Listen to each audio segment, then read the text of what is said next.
Aí, mano, pega a visão que a gente vai passar pra você agora. O que tá começando agora é o outro cast. Ah, e não esquece de colocar os fones de ouvido, pô.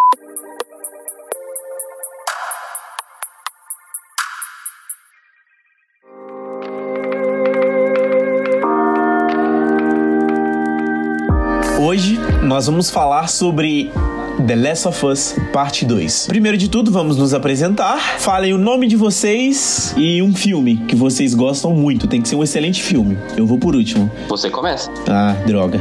Tudo bem. Meu nome é Júnior e meu filme escolhido é Star Wars, episódio 9. Eu sou o Jimmy e o meu filme escolhido é o Grinch. Bom, é um filme bom. Japa? Eu sou a Japa e meu filme preferido é O Gato. Excelente. Vitor? Eu sou o Victor e meu filme favorito é Esquadrão Suicida. Meu Deus. Eu sou o Stan de Arlequina e Coringa. Meu Deus do céu. Aí foi outro nível.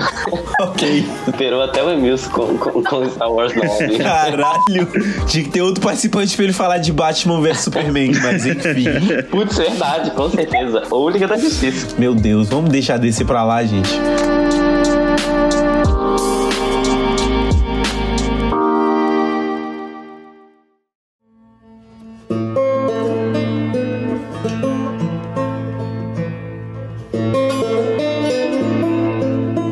O jogo começa com o final do primeiro jogo. Ele fecha o jogo contando uma mentira pra Ellie, né? Aí ele pergunta pro Joel se era verdade o que ele tava falando. Aí ele começa a questionar o Joel se os vagalumes não tinham realmente a cura. Porque ela ficou frustrada, querendo ou não, ela ficou frustrada. Porque ela tava esperando por isso. Justamente. Ela tava esperando poder ajudar a todo mundo com o que ela tinha. Ela queria entender, queria que aquilo fosse útil, de alguma forma.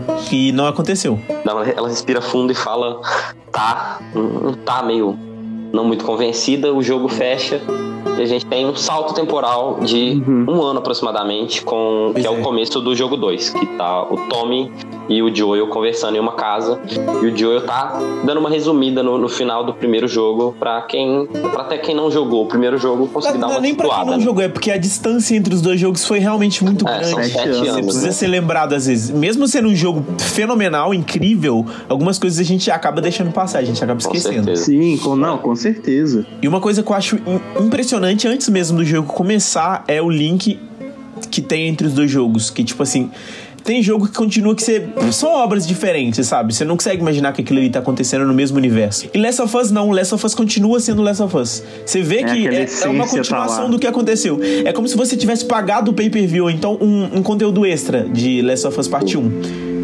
E o jogo continua, a vida das pessoas continua. O mundo tá uma merda e só vai continuando uma merda, e você vê isso, claramente. O primeiro jogo já é uma distopia de fim do mundo, que é usado em várias coisas, livros, animações, mangás, HQs, que é uma coisa muito utilizável, séries. Lembrando também que o The Last of Us, ele já estava sendo produzido, mas ele estreia, né, no ápice de The Walking Dead, né, que é ali por volta da 4ª, da 5ª temporada. Sim. Quando a série tava no alto do sucesso, né? E como eu nunca tinha tido contato com o jogo e tal, tanto vendo os gameplays do 1 quanto do 2, a sensação que eu tive é que eles beberam absurdamente da água de The Walking Dead, assim. Com certeza, essa coisa das relações e não focar muito nos zumbis. Eu acho muito mais próximo da HQ do que da série de TV em si. Mesmo a série de TV... porque a série nas primeiras temporadas sendo um pouco mais próxima, ela fica muito mais lúdica na televisão pra mim. Coisa que a HQ sempre foi mais pé no chão. A história, desde o início eles estão falando que a história não é sobre zumbis, é sobre pessoas. E como as pessoas são... Os monstros de The Walking Dead na HQ são os seres humanos, não são os zumbis. Os zumbis só estão lá, você consegue fugir deles, você consegue matar eles. As pessoas não, as pessoas lembram de você, elas vão atrás de você, elas matam sua esposa com seu filho no colo, entendeu? As pessoas são ruins. Os zumbis não, eles só vão de instinto. E isso tá carregado em Last of Us pra mim. Inclusive, uma coisa, o que o Victor me falou e eu não tinha parado pra ver, né? Eu antes de comprar o The Last of Us Part 2, eu joguei o 1, né? Tem uma cena que você tá preso numa estação, acho que em alguma estação de tratamento, alguma coisa assim. Aí, quando você sai... E tem muitos infectados lá dentro. Quando você sai dessa estação de tratamento, do lado de fora, na parede, tá escrito: não abra, tem gente morta aqui dentro. Que é o que acontece no primeiro episódio de The Walking Dead, quando o Rick tá no hospital. Ele acorda no hospital, ele passa na frente de uma porta e tá escrito a mesma coisa: não abra, tem gente morta aqui dentro. Open that inside. Pois é, exatamente isso. Então é uma referência clara, né? E isso pra mim nem chega a ser um bagulho muito negativo, porque The Walking Dead era bom, até aparecer o cara com um tigre, mesmo na HQ, a HQ era realmente, era um primor de roteiro muito bom, que isso tá em Last of Us ainda. Last of Us ainda não ficou ruim, pra mim. A gente pode falar um pouco mais sobre isso no final do programa, mas pra mim ainda tá muito bom. Foi uma continuação excelente, eles continuaram com primor de roteiro. Nossa, velho, eu não tenho dúvidas de que eu quero um terceiro. Eu não tenho dúvidas. Eu tenho algumas dúvidas, a gente pode falar sobre isso depois. Eu tenho ressalvas. A Ellie ficou mais velha, né? A gente vê isso no início do jogo. Ela tem algumas coisas que ela tá tratando de si mesma ainda, que é a questão de sexualidade, a questão dela ter atrapalhado uma amizade, e eles já mostram como é que é o nome do personagem asiático, que eu esqueci o nome? Jesse. Mostram o relacionamento dela com o Jesse. Então, tipo assim, mostra isso tudo no início do jogo e você vê que, tipo assim, a vida dela continuou. Você não sabe exatamente o que aconteceu, porque isso vai ser mostrado depois no jogo, mas você sabe que a vida continuou, porque na vida real é assim, as coisas acontecem e você continua. Os problemas acontecem e você passa por eles. A gente não conseguia se imaginar não saindo de casa. Eu consegui porque minha vida é assim. Eu tô de quarentena desde 2012. Mas para algumas pessoas era inimaginável não sair de casa, e hoje em dia as pessoas veem que elas conseguem fazer tudo não saindo de casa. Que elas conseguem trabalhar, elas conseguem fazer... A gente se adapta, a humanidade se adapta a qualquer merda. Tem gente vivendo no Polo Norte, tem gente vivendo no Saara, entendeu? A gente vai conseguir passar por essas coisas. E uma metáfora que a Japa falou pra gente do próprio nome The Last of Us, né? Que se você quiser falar pra gente, pode falar de novo, Japa. Nossa, eu tava pensando nisso agora, porque eu tive essa viagem, e agora ouvindo vocês falando de The Walking Dead... The Walking Dead também tem um pouco essa viagem, né? Que é tipo os mortos andando e tal, que não necessariamente são zumbis, que é o que eu tava falando com os meninos, que The Last of Us pra mim é tipo o que sobrou do mundo, o óbvio, né? Mas o que sobrou, o pouquinho de humanidade que sobrou nas pessoas também, né? O restinho daquilo que eles tinham. E o 2 pra mim reforça ainda mais essa metáfora. Gente, vou usar o mic do computador mesmo, tá? A gente estava conversando antes, né, sobre o que vocês acham, Japa, Emilson, Vitor, o que vocês acham que é o primeiro jogo e o que vocês acham que é o segundo jogo? O segundo, obviamente, pra mim é sobre vingança, mas foi o que eu falei com vocês. O primeiro, eu não faço ideia. Tipo, claro que tem as relações, mas não tem uma coisa muito óbvia, né? Não tem... Acho que não é tão óbvio quanto o segundo. O segundo, em si, ele é todo sobre vingança. Os vagalumes, a WLF, os Serafitas, sim. É tudo sobre vingança. Tudo. Sim. Eu lembro que o Neil Druckmann, né, lá em 2016, quando o jogo foi anunciado, falou que o primeiro foi sobre amor. O Neil Druckmann. Ele disse que o primeiro é sobre amor e o segundo é sobre ódio, né? Eu concordo. Só que depois eu fui pensar que o 2 também é sobre amor, se você parar pra pensar. Sim, eu também acho. Certeza, porque ela consegue a vingança dela. Eu acho que ele é a parte frustrante do amor, que não é o primeiro. Que tem no final do primeiro e continua nesse pra mim. Porque o Joel é a parte frustrante do amor. Ele podia falar a verdade pra ela. Só que ele sabe como é que isso vai machucar ela. E ele também não quer ter esse papel. Porque ele sabe que ele fez isso por ela. Então ele se abstém disso. Pra mim, ódio também é amor. Com certeza. Eu acho que elas andam de mão dadas. É a partir do momento que você está se importando demais com alguém. O ódio e amor é quando a sua vida é dedicada a alguma coisa. Sim, sim. A gente pode fazer diversos paralelos, gente. Eu acho que ódio e amor, eu pego simbologia de duas coisas. Star Wars, a gente tem a luz e as trevas, né? Sem trevas não existe luz, sem luz não existe trevas. No desenho de Star Wars tem um arco inteiro sobre isso que é perfeito, enfim. E eu acho que, inclusive, é igual os Grey Jedis que tem nas HQs, eu acho. Só o que seria esse segundo filme, que é, tipo, não tem mal e bom exatamente nessa série. Tipo, traçando o mesmo paralelo de amor e ódio. Não tem a pessoa que é boa e a pessoa que é má. As duas, não que tem. são as personagens principais, que depois a gente muda pra Abby, as duas estão fazendo o que elas acham certo, entendeu? Elas são as duas são as heroínas delas. Pois é, velho. E a gente não pode falar que elas estão sendo ou ruins ou boas. Porque não é justo. Outra coisa também é que pra colocar amor e ódio é yin yang, né? É complementação um do outro, né? Ninguém ama o tempo todo e é impossível odiar o tempo todo também, né? Pois é, e mais uma prova também de que esse jogo não é só ódio, que ele é sobre amor, é que você vê que no início a Abby consegue o que ela queria, né? Que era matar o Joe, e ela não consegue... ela não tem um fechamento depois que ela mata o Joe. Tanto que a Ellie, quando ela consegue lá, ela tem toda a oportunidade de se vingar da Abby, e ela não faz, entendeu? Porque ela sabe que aquilo não vai trazer... Por causa do leve, né? Isso não vai trazer de volta, isso não vai trazer o Joe de volta.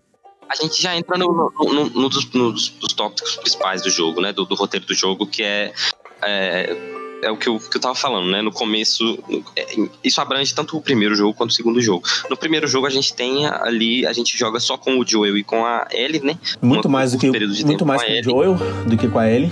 Com certeza. Mas a gente bem pouco a Ellie. Cria um carinho muito grande pelos dois, né? A gente...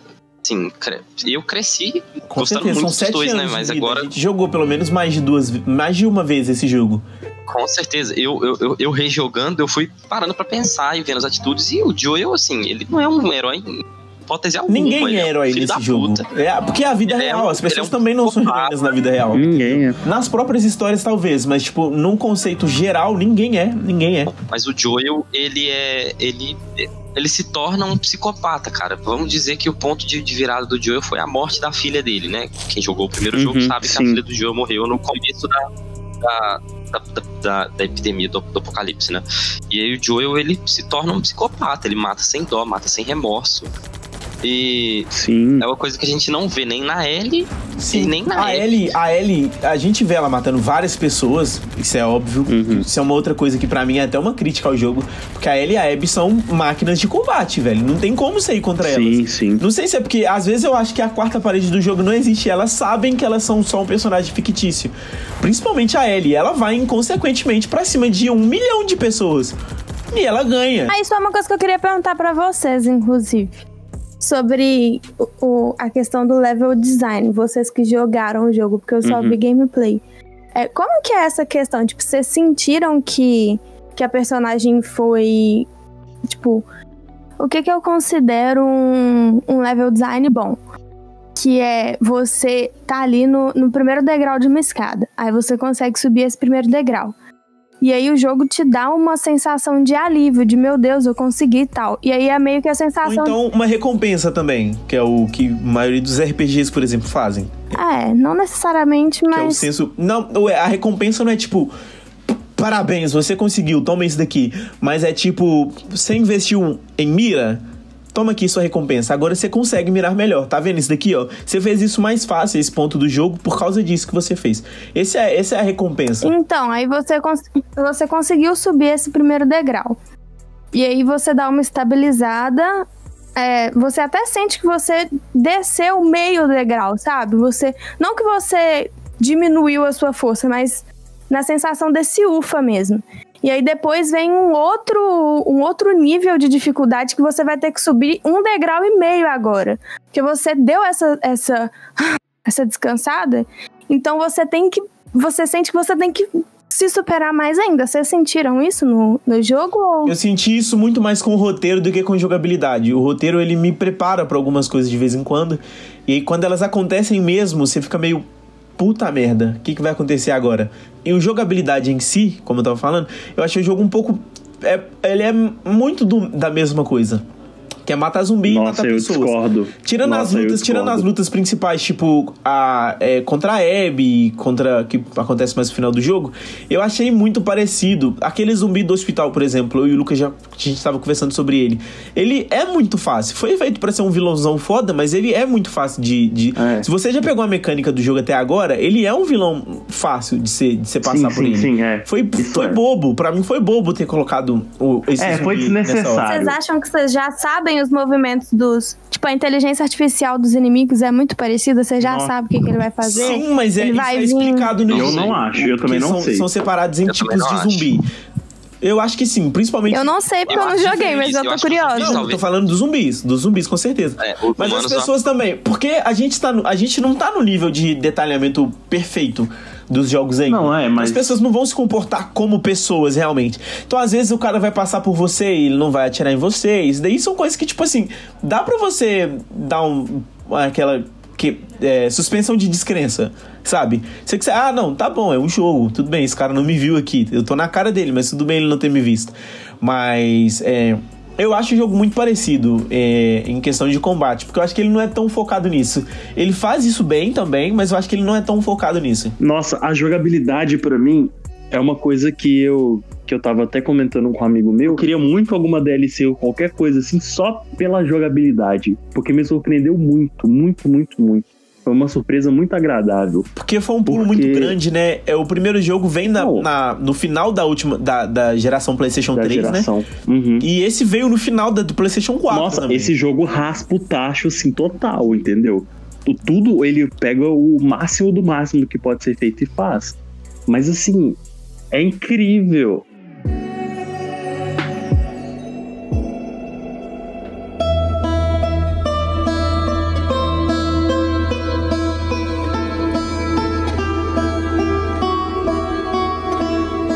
Eu queria voltar pro assunto do roteiro. Eu queria que a Japa falasse, porque eu sei que ela tem diversas críticas ao jogo e uma delas é o roteiro. Eu queria que a Japa falasse sobre isso. Então, eu gosto muito da linguagem desse jogo, que é tipo o olhar do espectador, a percepção, como que o diretor apresenta essa história pra gente. Isso é a linguagem. O roteiro é a história que ele escreveu. Porque ele pode ter escrito uma história e apresentar pra gente em qualquer mídia. Pode apresentar pra gente, sei lá, no cinema, num podcast, não. E ele escolheu fazer um game, fazer desse jeito. Ele escolheu apresentar pra gente com duas perspectivas e tal, então isso pra mim é incrível. O roteiro em si, pra mim, é extremamente batido. Uma história blasé que eu já vi 1 milhão de vezes, história de zumbi. Não necessariamente de zumbi, mas essa coisa da Walking Dead que eu falei, que é absurdamente The Walking Dead. Então o roteiro pra mim é meio... principalmente a coisa da vingança, que eu acho muito, muito, muito passado e chato. Tá batido, né? Poderia ser qualquer coisa. A Japa falou uma coisa que me deu um enlightenment, né? Deu uma iluminação aqui.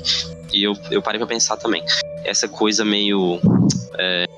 busca implacável, sabe? Liam Neeson falando I will look for you. I will find you. And I will kill you. E tipo assim, a Ellie tem uma listinha de quem ela vai matar primeiro. E isso também eu achei bem clichê. Não é bem uma listinha de quem ela vai matar primeiro, né? Ela quer chegar na Abby, né? E ela vai matar. Mas ela não, a intenção dela nunca foi matar essas pessoas. Foi sim, talvez amigo. Talvez um pouco. Mas não, mas veja bem, não é uma lista tipo pra literalmente chegar lá e matar essas pessoas simplesmente. Ela queria informações sobre a Abby. E ninguém passou essas informações pra ela. Mas a Abby ela queria matar. Com certeza, do mesmo jeito que a Abby queria matar o Joel. E que o Joel matou todos os vagalumes, quase. Eu acho o seguinte, eu acho que o Vitor concorda comigo que ela, desde o primeiro momento que ela descobre a identidade de todos eles, ela quer matar todos eles. Elas caem na armadilha e aí elas matam aquele primeiro cara. E com aquele primeiro cara, eu acho que é nesse momento que elas descobrem a foto de todo mundo, né? Que aí ele pega a fotinha de todo mundo ali e vai fazendo a listinha da vingança, o cântico da Arya. Sabe a Arya do Game of Thrones? Não tem a listinha da vingança dela? Sim.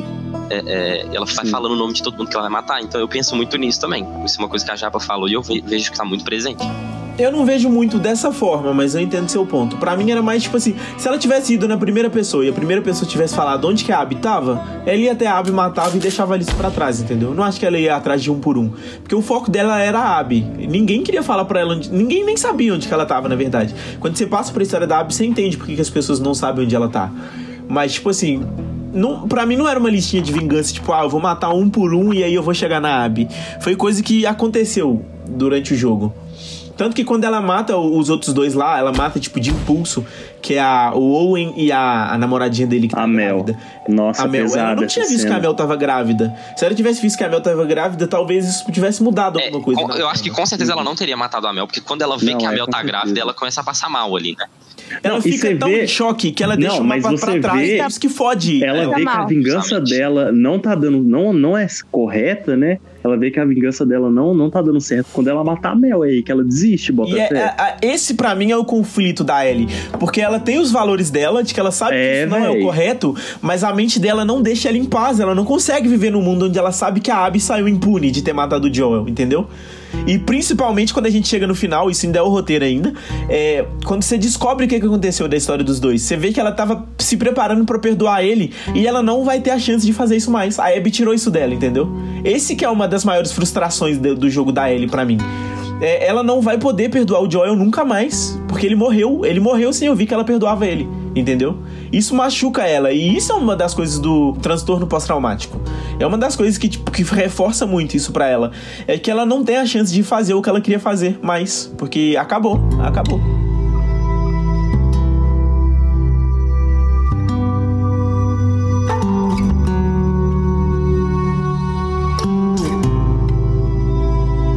Tem muitos livros, filmes, HQs, séries que falam sobre vingança em si. Mas o final desse jogo, pra mim, é o que diferencia esse jogo dos outros jogos. Porque ele é um jogo muito corajoso. Ele é corajoso em 3 pontos. O primeiro é quando eles matam o Joel no início. Que, nossa, tipo assim, ninguém esperava que o Joel fosse morrer tão rápido. Ele podia morrer, a gente sabia que ele podia morrer, todo mundo pode morrer. O trailer não te vende isso. O trailer definitivamente não te vende isso. Pois é, e você espera o tempo, e depois disso você espera que mais alguém vai morrer. Então quando as pessoas morrem, quando as pessoas estão prestes a morrer, você sabe que elas podem morrer mesmo. Sim. E isso é uma coisa muito foda. Então esse é o primeiro ponto corajoso. Mas isso eu acho um grande achado do jogo. Porque em nenhum momento eu me senti confortável. Nenhum. Eu ficava com medo o tempo inteiro. É um jogo o tempo inteiro. Eu não relaxei um segundo. O segundo ponto pra mim de coragem do jogo é quando eles viram pra Abby, porque você não espera que você vai jogar com a pessoa que matou o Joel. Ninguém tava esperando isso, os trailers também não te vendem isso. E o terceiro ponto pra mim, mais importante, é o final. Porque seria muito mais fácil se ela simplesmente matasse a Abby. Isso é qualquer história de vingança. É você conseguir o que você quer no final. Tem a redenção. É o eu vou encontrar você e eu vou te matar. Só que sem o final, ela não mata a Abby. Isso pra mim é fenomenal. Porque, tipo assim, é o que a gente tá esperando de muitas outras obras. E ele mata sim. Por exemplo, em Django, quando eles vão matar o Leonardo DiCaprio, que ele mata o Leonardo DiCaprio mesmo. Se ele não tivesse matado o Leonardo DiCaprio, como é que seria essa história? E é isso pra mim, Last of Us, entendeu? Ela não mata a Abby, isso pra mim foi impressionante, porque... E agora? Como que ela continua a vida dela? Ela vai conseguir continuar em paz? Ou ela vai continuar vivendo com esse tormento dela, mas sabendo que ela fez o certo? Tendo que lidar com isso? Dela saber que a Abby tá assim viva por aí e que a vida vai continuar. Entendeu? Esses são os 3 pontos pra mim que estão de extrema coragem que a Naughty Dog apresentou, que a gente não tem isso em várias outras obras, eu diria quase todas as outras obras não tem 1/5 de coragem que Last of Us teve nesse jogo.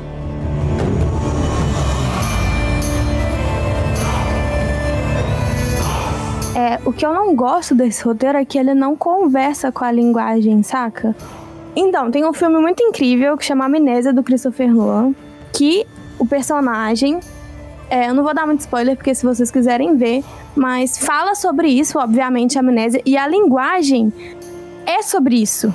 A linguagem fala o tempo todo sobre isso. Um filme que eu gosto muito, né, que eu acho genial, que se chama Fragmentado, de M. Night Shyamalan. Porque M. Night Shyamalan é o melhor diretor de todos. Realmente. Tem outro filme também, que é um filme brasileiro, que chama Narradores de Javé, que foi o Marquito, meu amigo, que me fez lembrar desse filme. E esses filmes tem um roteiro que conversa com a linguagem. E o meu problema com o The Last of Us é que não tem isso, não tem uma conversa entre o roteiro e a linguagem. A linguagem é incrível, essa questão de você jogar com a Abby, jogar com a Ellie. Mas o negócio da vingança, sabe? Eu não entendi o propósito dessa linguagem pra esse tema. Eu acho que isso é você não gostando do roteiro e achando que ele não casa com a linguagem. Porque eu acho que os dois casam, sim, muito bem. Deixa eu falar uma coisa. É o seguinte, isso aí tá num dos meus coisas que eu anotei. Ação e reação, cara. O que acontece? O Joel matou geral no hospital em Salt Lake, nos vagalumes, matou geral dos vagalumes. E a reação disso é o quê? 5 anos depois, a Abby vem com um grupo de vagalumes e mata o Joel. Qual que é a ação? A Abby matar. A reação da ação do Joel é a ação da Abby, que gera uma reação, que é a morte de todos os amigos da Abby pelas mãos da Ellie. Pois é, ou seja, se ela não tivesse feito isso, os amigos dela também não estariam mortos. Pra gente entender a ação da Abby, a gente tem que entender a reação da Abby, que é uma ação do Joel. A ação do Joel é matar geral. A reação da Abby é matar o Joel, que é uma ação dela que gera a reação da Ellie. Resumindo, por isso que a gente joga com a Abby, pra entender o porquê da gente estar jogando com a Abby. A gente joga com a Abby pra entender por que a gente está jogando com a Abby. Eu acho que não ia ser apresentado muito bem se não fosse feito dessa forma. É aí que a linguagem casa com o roteiro pra mim, porque mudar a ótica de você estar jogando com a Abby agora, se você continuasse jogando com a Ellie, você não entenderia o lado da Abby. Porque a Ellie não quer entender o lado da Abby, entendeu? Não é relevante pra Ellie. Por isso que tem que mudar a ótica do jogo inteiro. Porque eu, por exemplo, eu sou um cara rancoroso. Eu vi o que a Abby fez com o Joel, eu não quis gostar dela. Eu fiquei o jogo inteiro não querendo gostar dela. Tanto que quando chega no você já cria essa resistência. Pois é. E o jogo te faz. O jogo faz isso com você. Ele quer fazer isso. Tanto que ele tenta te forçar a gostar dela no início. E eu percebi isso, porque, tipo assim, Last of Us 2 é um jogo muito. Tem um primor muito bom de roteiro. Eles não vão querer escancarar que é pra eu gostar dela dessa forma. E é isso, é exatamente isso. Eles estão falando pra você, tipo assim, a gente sabe que você não gosta dela, mas olha ela criança aqui, ó. Tá vendo ela criança aqui, ó? Você não gosta dela criança. O que tem de errado com você? Essa Abby não fez nada ainda. Essa Abby não fez nada com o Joel. Por que você não gosta dessa Abby? E mesmo assim você não gosta dela. Porque você sabe o que ela fez. E você acabou de ver ela matando o Jesse, o que só melhora tudo. Essa é a questão. Eles te botam... Eles acabam de botar ela matando o Jesse. E aí, tipo, você começa a jogar com ela, entendeu? E aí você fica... então muito a questão confuso, da linguagem casando com o roteiro, pra mim, é isso. Porque se não tivesse essa linguagem, o roteiro não seria tão bom pra mim. Porque não adiantaria mostrar a visão da Abby pela ótica da Ellie, porque a Ellie não se importa. Então você também não se importaria. Vocês me convenceram, cara. E o negócio da mídia também ser um game, você ser obrigado a jogar, né? Porque se fosse um filme, não seria tão bom. E isso é uma crítica pra mim, mas não... É uma crítica minha, mas não é, tipo, a crítica ao jogo. É porque eu gostaria de um jogo desse. É muito difícil de ser feito. Quem viu o Bandersnatch sabe como é que é fazer um jogo que tem múltiplas... que tem... Não é interatividade, mas que tem múltiplas... formas de você chegar em finais diferentes, ou então no mesmo final. Não é, esse jogo é uma história. Ele é muito mais uma história fechada. Não, é nada a ver. Uma coisa outra. Entendeu? Então, tipo assim, isso é uma crítica minha, porque às vezes o ritmo do jogo cai muito nessa questão, porque tá falando, a gente tem que sair daqui agora. Mas se eu não quiser sair daqui agora, eu não saio. Se eu quiser ir procurar por recurso, eu posso fazer isso. Isso quebra um pouco principalmente em gameplays, que as pessoas fazem muito isso. Isso quebra muito o ritmo do jogo. Porque eu jogando, eu não sou assim. Eu vou fazendo o que o jogo vai mandando. Sabe o que eu acho que quebra muito o ritmo do jogo? Seattle dia 1. Seattle dia 1 quebra Seattle dia 1 é muito arrastado. E ele te faz lutear muito, né? Arrastado. Nas duas óticas, o dia 1 é muito arrastado, tanto da Ellie quanto da Abby. A diferença é que o da Abby tem muita coisa acontecendo, diferente do da Ellie. Quando eu me senti jogando 15 horas seguidas de Abby, e aí pula pro dia 2, eu fiquei, quê? Isso era só o dia 1, ela já foi capturada. Sim, nossa, o gameplay da Abby voltou, fugiu de novo, foi capturada, encontrou as crianças, fugiu das crianças e agora acabou o dia 1. Velho, isso é realmente o dia 1 da Abby é muito isso te deixa muito cansado. E vocês vê como é que ela deve estar nisso. Comigo. Porque, tipo assim, você tá tipo assim, mano do céu, isso foi só um dia pra ela. Pois é. Nossa, real, tipo... É muito cansativo. Mas uma coisa disso daí que vocês estão falando que eu acho que é legal é que a história não é reta, sabe? Ela te mostra o que você precisa ver na hora que você precisa ver. Exatamente. Tipo, ela não vai te mostrar o que aconteceu lá atrás, ou lá na frente, antes ou depois. Não é uma ordem cronológica, é quando você precisa ver. Tipo, This Is Us. E o melhor exemplo disso, pra mim, é a festa no final. É a festa da... Nossa, a festa do final, jogo. Meu Deus! Porque, tipo assim, você nem espera que vai mostrar isso mais. Você acha que já passou. E quando mostra, você fica tipo assim, caralho, velho. Então foi isso que aconteceu. Eu queria falar uma coisa, eu achei genial essa comparação que a Japa fez do... Sim. This Is Us? This Is Us. Que foda, Ele coloca pra você os flashbacks nas horas necessárias, sabe? Não tem flashback que não tá no momento necessário ali, sabe? Você não sente que é jogado, porque tem muito flashback que é jogado. Você fica tipo assim, caralho, eu não preciso... Pra que você tá me mostrando isso? Eu não quero saber disso. Pra mim, o jogo faz isso muito bem, que ele te mostra os flashbacks necessários nos momentos necessários também, sabe? No começo da história da Ellie, você já entende o porquê que ela matou Joel, já entende que o pai dela é o médico, e na hora que mostrou o médico e falou que o Owen chama ele de doutor, eu já entendi, esse cara é o médico que o Joel matou. Tanto que quando acontece isso, sua cabeça explode, você fica tipo assim, então foi por isso que ela fez isso.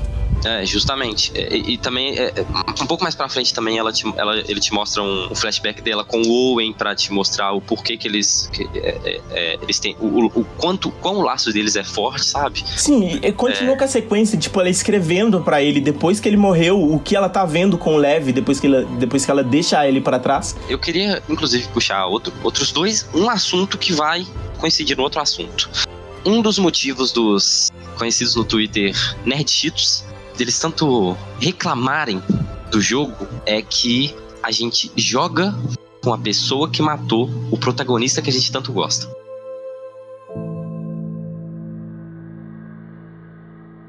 Pois é, velho. Eles não entendem que isso é tipo assim, isso é a ideia deles. A galera boicota o jogo, começou igual o Vitor disse, o backlash, né, Vitor? Tanto pela...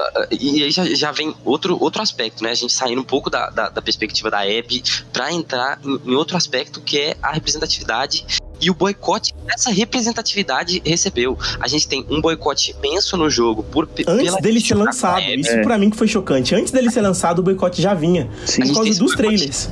E por causa de vazamento, né? Mas eles vazaram pra boicotar, entendeu? A gente tem um boicote imenso. A parte que a gente joga com a Abby é simplesmente porque a gente joga com a Abby. Então a gente começa a jogar com a Abby, já tem gente parando de jogar o jogo porque não quer jogar com a pessoa que matou o Joel, entendeu? Mataram o Joel, não vou jogar com essa pessoa que matou o Joel. E a pessoa, por esse ranço. Nossa, velho, me desculpa. Posso fazer um comentário? Deixa eu fazer um comentário. Desculpe você que é mega fã, tal, entendo, mas você querer parar de jogar um jogo porque você vai ter uma outra perspectiva, mesmo que seja uma coisa ruim, assim, me desculpe, mas... Isso diz muito sobre você na vida real. Diz muito sobre você na vida real. Você isso mostra a sua falta de maturidade emocional, Botafé. Pra mim, eu vou fazer um comentário polêmico aqui, que... Enfim. Tá à vontade. Pra mim, quem não gosta desse jogo, quem não gosta desse jogo é porque não tem maturidade emocional pra entender. Pra mim é isso. Bota fé? Sim, eu concordo.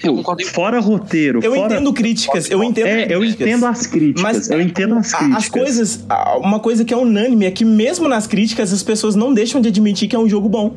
Porque é um jogo bom. Não, tem seus erros. A Japa não gostou do roteiro, mas a linguagem é fenomenal. O jogo é bom pra ela por causa da linguagem. O jogo é bom pra mim por causa da trilha, da engenharia de áudio, entendeu? Ele é um jogo impecável em muitas formas. Me desculpa, mas a Abby é foda pra caralho. Muito foda. Pra mim ela é mais foda que a Ellie. A Abby é melhor que a Ellie. A Abby é melhor que a Ellie.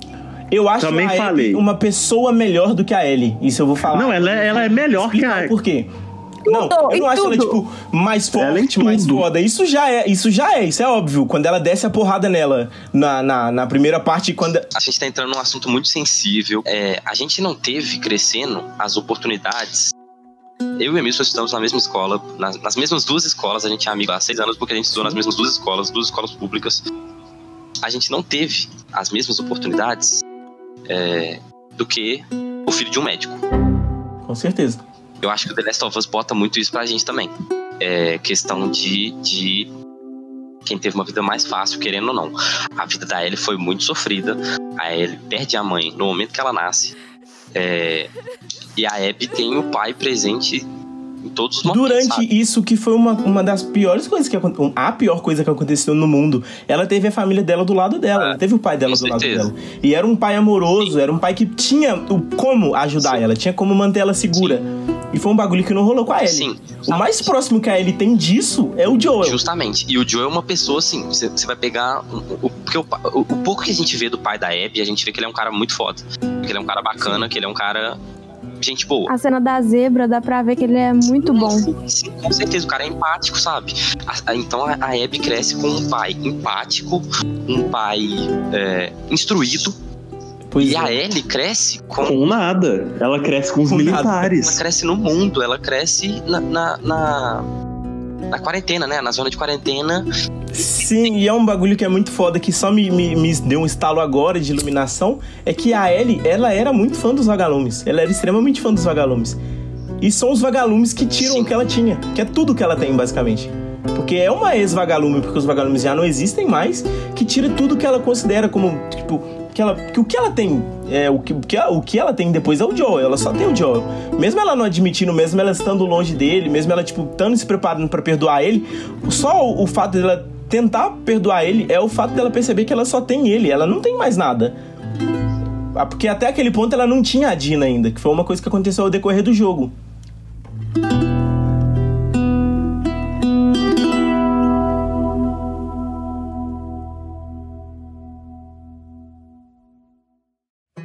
Realmente, agora você me deixou com depressão com esse negócio da Ellie e da Abby, porque eu gostava muito da Abby. Sim, cara, nesse jogo, o pouco que a gente joga... Não, eu tô com... Até agora eu tô com muito ranço da Ellie, porque ela ficou, tipo...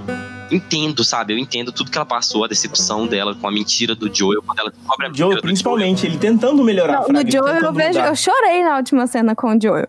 Mas com a Ellie eu não consegui empatizar de jeito nenhum. Mas é porque a gente meio que não tem como estar no corpo dela também, né? Pra gente saber como é que é ser isso. Que é você não ter paz dentro da sua própria mente. A gente não sabe como é que é isso. Essa é a questão de empatia.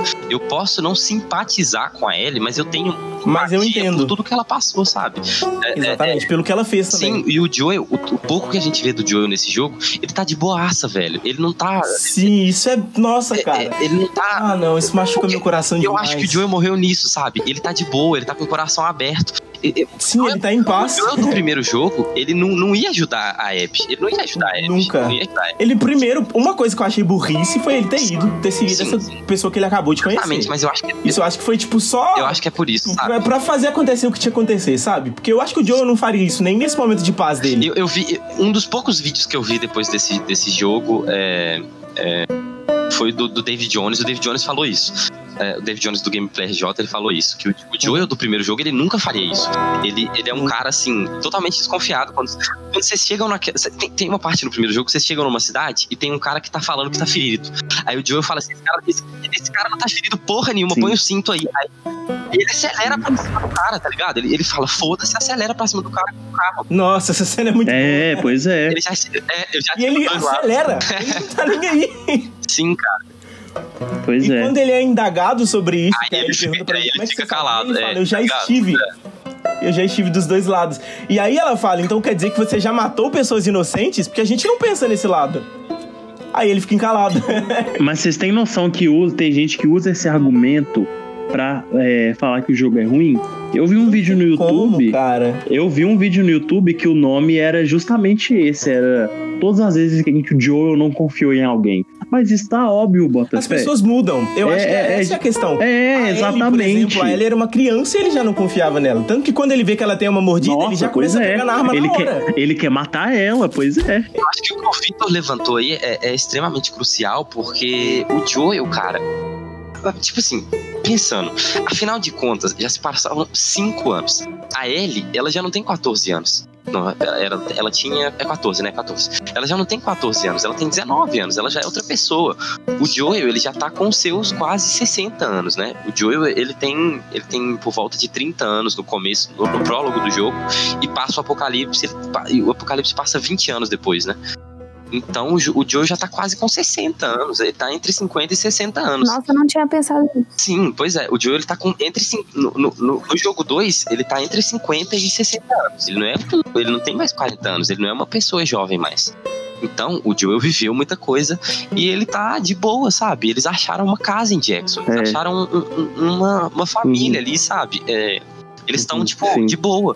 E eu acho que por isso, por estar de boa, ele abre tipo, eles não estão... Ele deixa os escudos dele um pouco afrouxados. Eles não estão tendo... Tipo assim, pelo que a gente vê ali, eles não estão tendo problema com nenhuma outra comunidade ou outra... Não estão. Outras pessoas. Por isso, eles veem uma pessoa necessitada, eles ajudam essa pessoa. Então, o Joe e o Tommy ali naquele momento, eles não querem saber quem é a Abby e o que ela quer fazer. Eles querem ajudar ela porque eles estão vendo que ela tá fodida. Entendeu? Lembrando, o Joe tá entre 50 e 60 anos, cara. Ele já não é mais uma pessoa. Ele já não é a pessoa. Não, ele aposentou. É como se fosse um aposentado. Justamente. Nossa, isso mesmo, cara. Ele é um aposentado. Ele é um aposentado que tá vivendo na casa dele ali, sabe? Ele tá mais em paz. Ele tá mais o William, o pai do Randall. Nossa, o pai do Randall, meu Deus. Vejam desses Us, porra.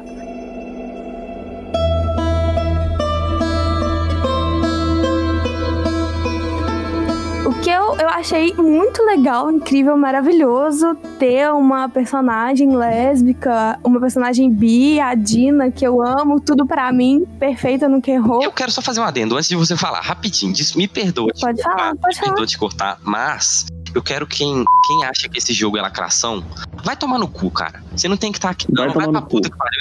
Esse podcast não é pra você, beleza? O negócio é o seguinte. Tipo assim, ele é um jogo inclusivo, sim, mas é por quê? Porque ele é a vida real. A vida real é assim. É uma coisa. Tem pessoas... A Ellie não é lésbica porque... Ai, agora a moda é lacração. Botaram uma personagem lésbica pra agradar. Eu conheço gente que reclama de Star Wars, da trilogia nova, só porque um dos protagonistas é negro e a protagonista é mulher. Vai pra puta que pariu, sendo que, cara. Tipo assim, a pior coisa que tem é ela beijar o Kylo Ren. Não.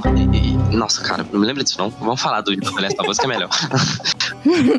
Podre. A Ellie não é lésbica porque o jogo tá saindo agora e tá na Isso é natural na história. A Ellie é lésbica porque foi introduzido no primeiro jogo que a Ellie é lésbica. Você não percebeu porque você não quis. Véio. A Ellie é lésbica. E a Ellie é lésbica, cara, porque existem pessoas lésbicas, Botafé. Sim, cara, justamente. Existem pessoas lésbicas. Aceita, cara. Falando sobre isso, um bagulho que eu tinha uma crítica, mas que depois eu racionalizei essa crítica e mudei de ideia. Eu achava que a Ellie, porque a personagem feminina que é badass e é lésbica é um estereótipo muito grande em Hollywood. Que é tipo assim, a guria que ela é forte, ela é... O fenótipo encaixa com o fenótipo, com o corpo da Abby, né? Exato, esse é o ponto pra mim. Eu achava a Abby ser lésbica meio caído por questão disso. Mas aí você vê a Abby, que é muito mais badass do que ela nesse sentido, muito mais autossuficiente. Tipo assim, os braços dela é absurdamente grande, é um bagulho que me assusta até hoje.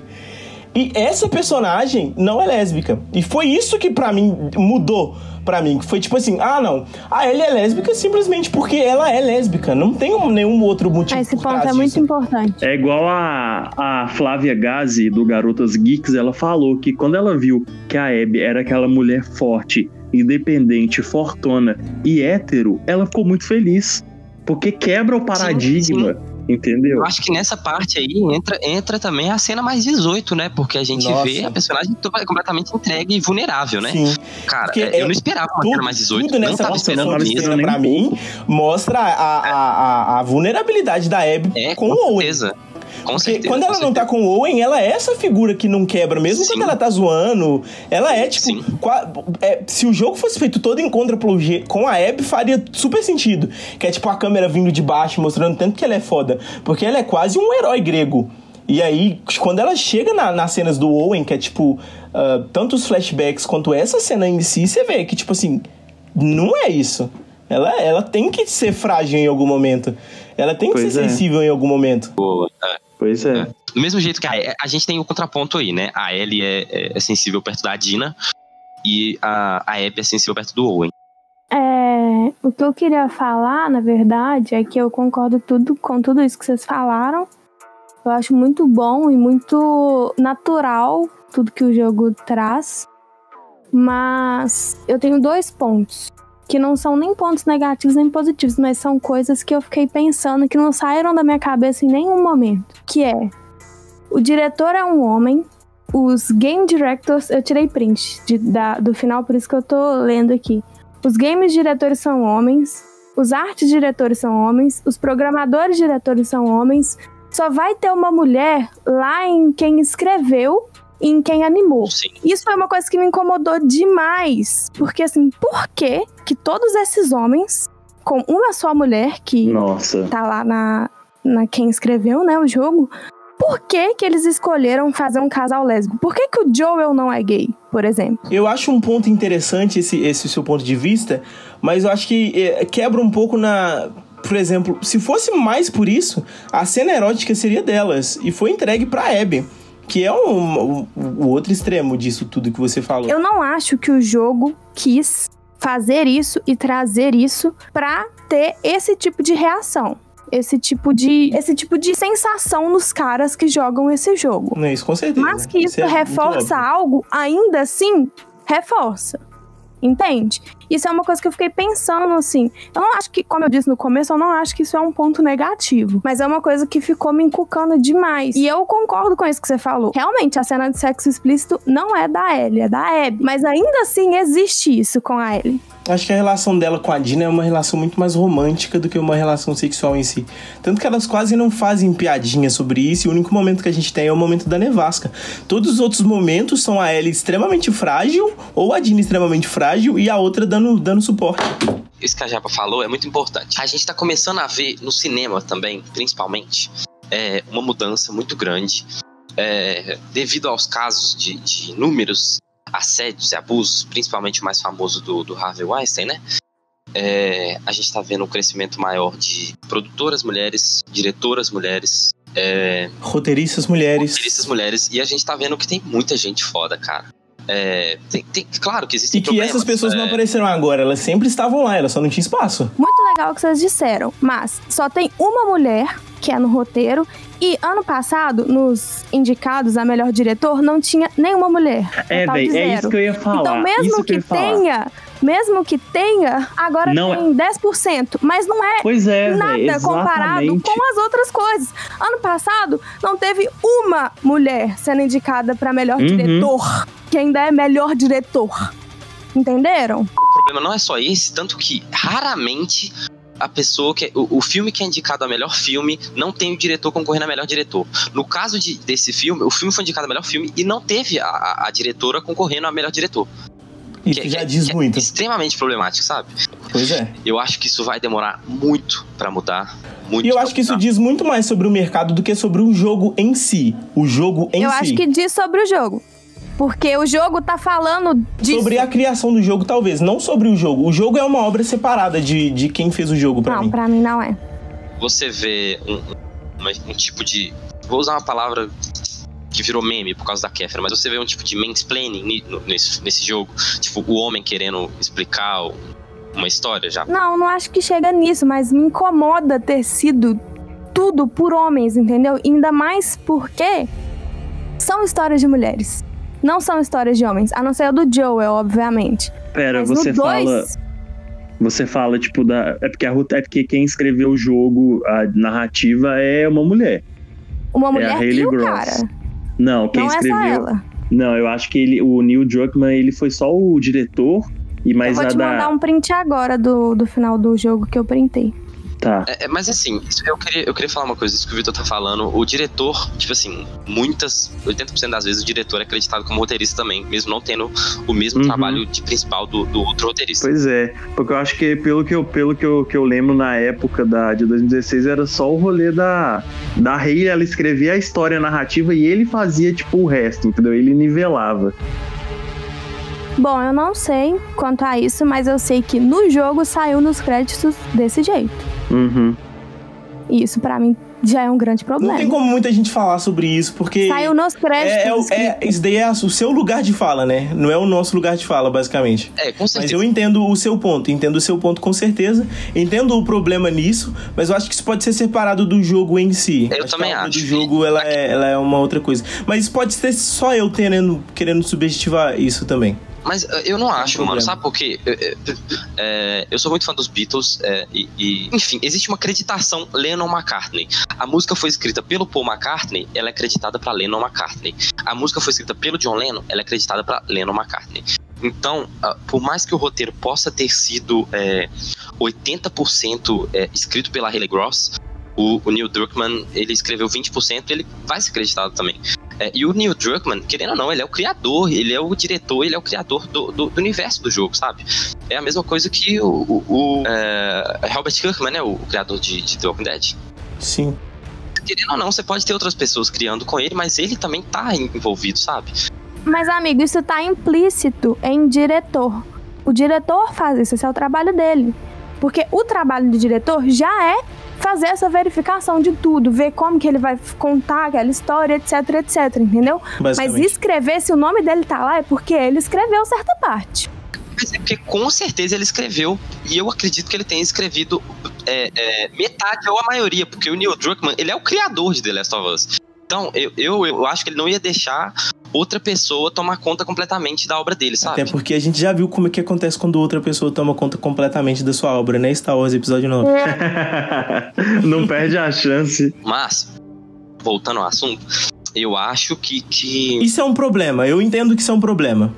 Com certeza é um problema, cara. É um grande problema. Um grande problema, visto que o jogo conta a história de duas mulheres. É um problema gigantesco. A gente não vê representatividade feminina na indústria do cinema, na indústria dos jogos. É o seguinte, vocês querem colocar os negros no seu outdoor, ou, por exemplo, você quer fazer uma campanha bonitinha LGBTQIA+, no seu Instagram no mês LGBTQIA+, beleza, mas você tá contratando pessoas LGBT? Você tá contratando pessoas que são, que precisam? É a mesma coisa, cara. Você tá contando a história de duas mulheres, tem representatividade, é muito legal, é incrível.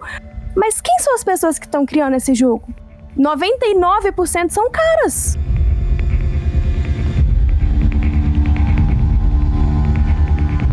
Mas, ó, eu queria falar uma coisa. Deixa eu ver se eu consigo me expressar direito. Mas o que pega?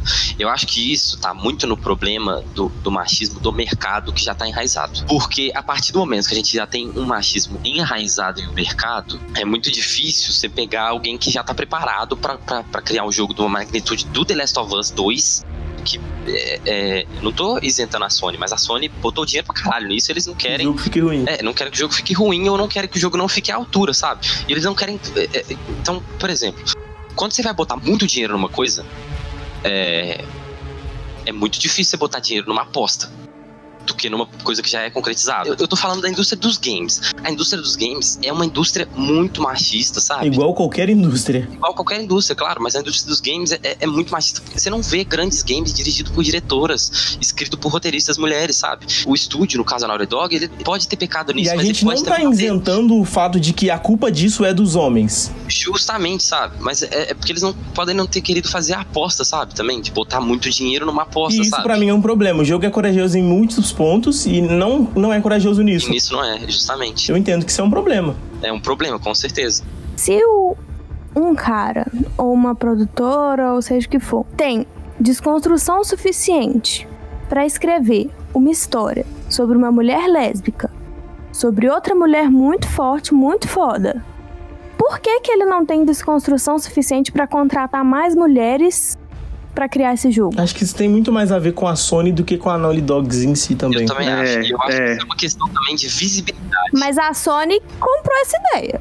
Não, mas não teria lançado. Então, com certeza, mas eu acho que isso é o que o Emils falou também, e é uma coisa que é a seguinte: você tem um filme sobre a temática LGBT, você quer pegar um diretor LGBT, só que você não tem um diretor LGBT famoso, porque não teve a visibilidade pro diretor LGBT. Nem chega a ser famoso, um diretor LGBT rentável, alguém que carregou muito dinheiro. Então, você vai arriscar pegando um LGBT que não dá pra você ver um trabalho desse cara, que você não tem a noção se esse cara trabalha bem, ou você vai pegar um cara que é consolidado, entendeu? Parte disso eu acho que isso é muito preconceituoso. Não, a gente tá falando que Estúdio é lucro. Eles estão cagando pra representatividade, eles estão cagando, eles não estão ligando pra isso, eles querem dinheiro. A Netflix não liga pro seu LGBTQ. O show business não é bonzinho. Sim. Isso diminui um pouco da força do jogo pra mim, eu sabe? entendo. Não, eu boto fé demais. Não, que pra mim é um jogo, assim, linguagem impecável, trilha sonora impecável, CGI impecável, mas isso diminui pra mim fortemente. Eu acho que pra outras mulheres também deve diminuir, sabe? E saindo dessa questão, outra coisa que me diminui muito o jogo foi o crunch que teve. Você vai ler os relatos, é uns trem, tipo, surreal, velho. O quê? O que é crunch? O que é isso? Porque é quando uma empresa, você trabalha muito mais horas, por exemplo. The Last of Us... Jobs, entendeu? Steve Jobs. Não sabia. Mais triste ainda. Paia. Tanto que teve um crítico que ele falou que o jogo, ele é longo demais. E ele não tava falando, tipo, do jogo em si. Ele tava falando de como foi fazer o jogo. O jogo foi longo demais pras pessoas, foi cansativo pra quem tava fazendo o jogo. Pois é, a galera tava trabalhando 15 horas por dia no jogo, Botafé. Direto. Uma coisa que é fato. A maioria das pessoas não se importa com quem tá vendo, com quem faz o produto. A maioria das pessoas se importa com o produto final. Uhum. Entendeu? Então, com certeza, é óbvio, é claro, é um problema grave. Grave não ser escrito por uma mulher, não ser roteirizado completamente por uma mulher. Não ter mais mulheres em todas as áreas da produção.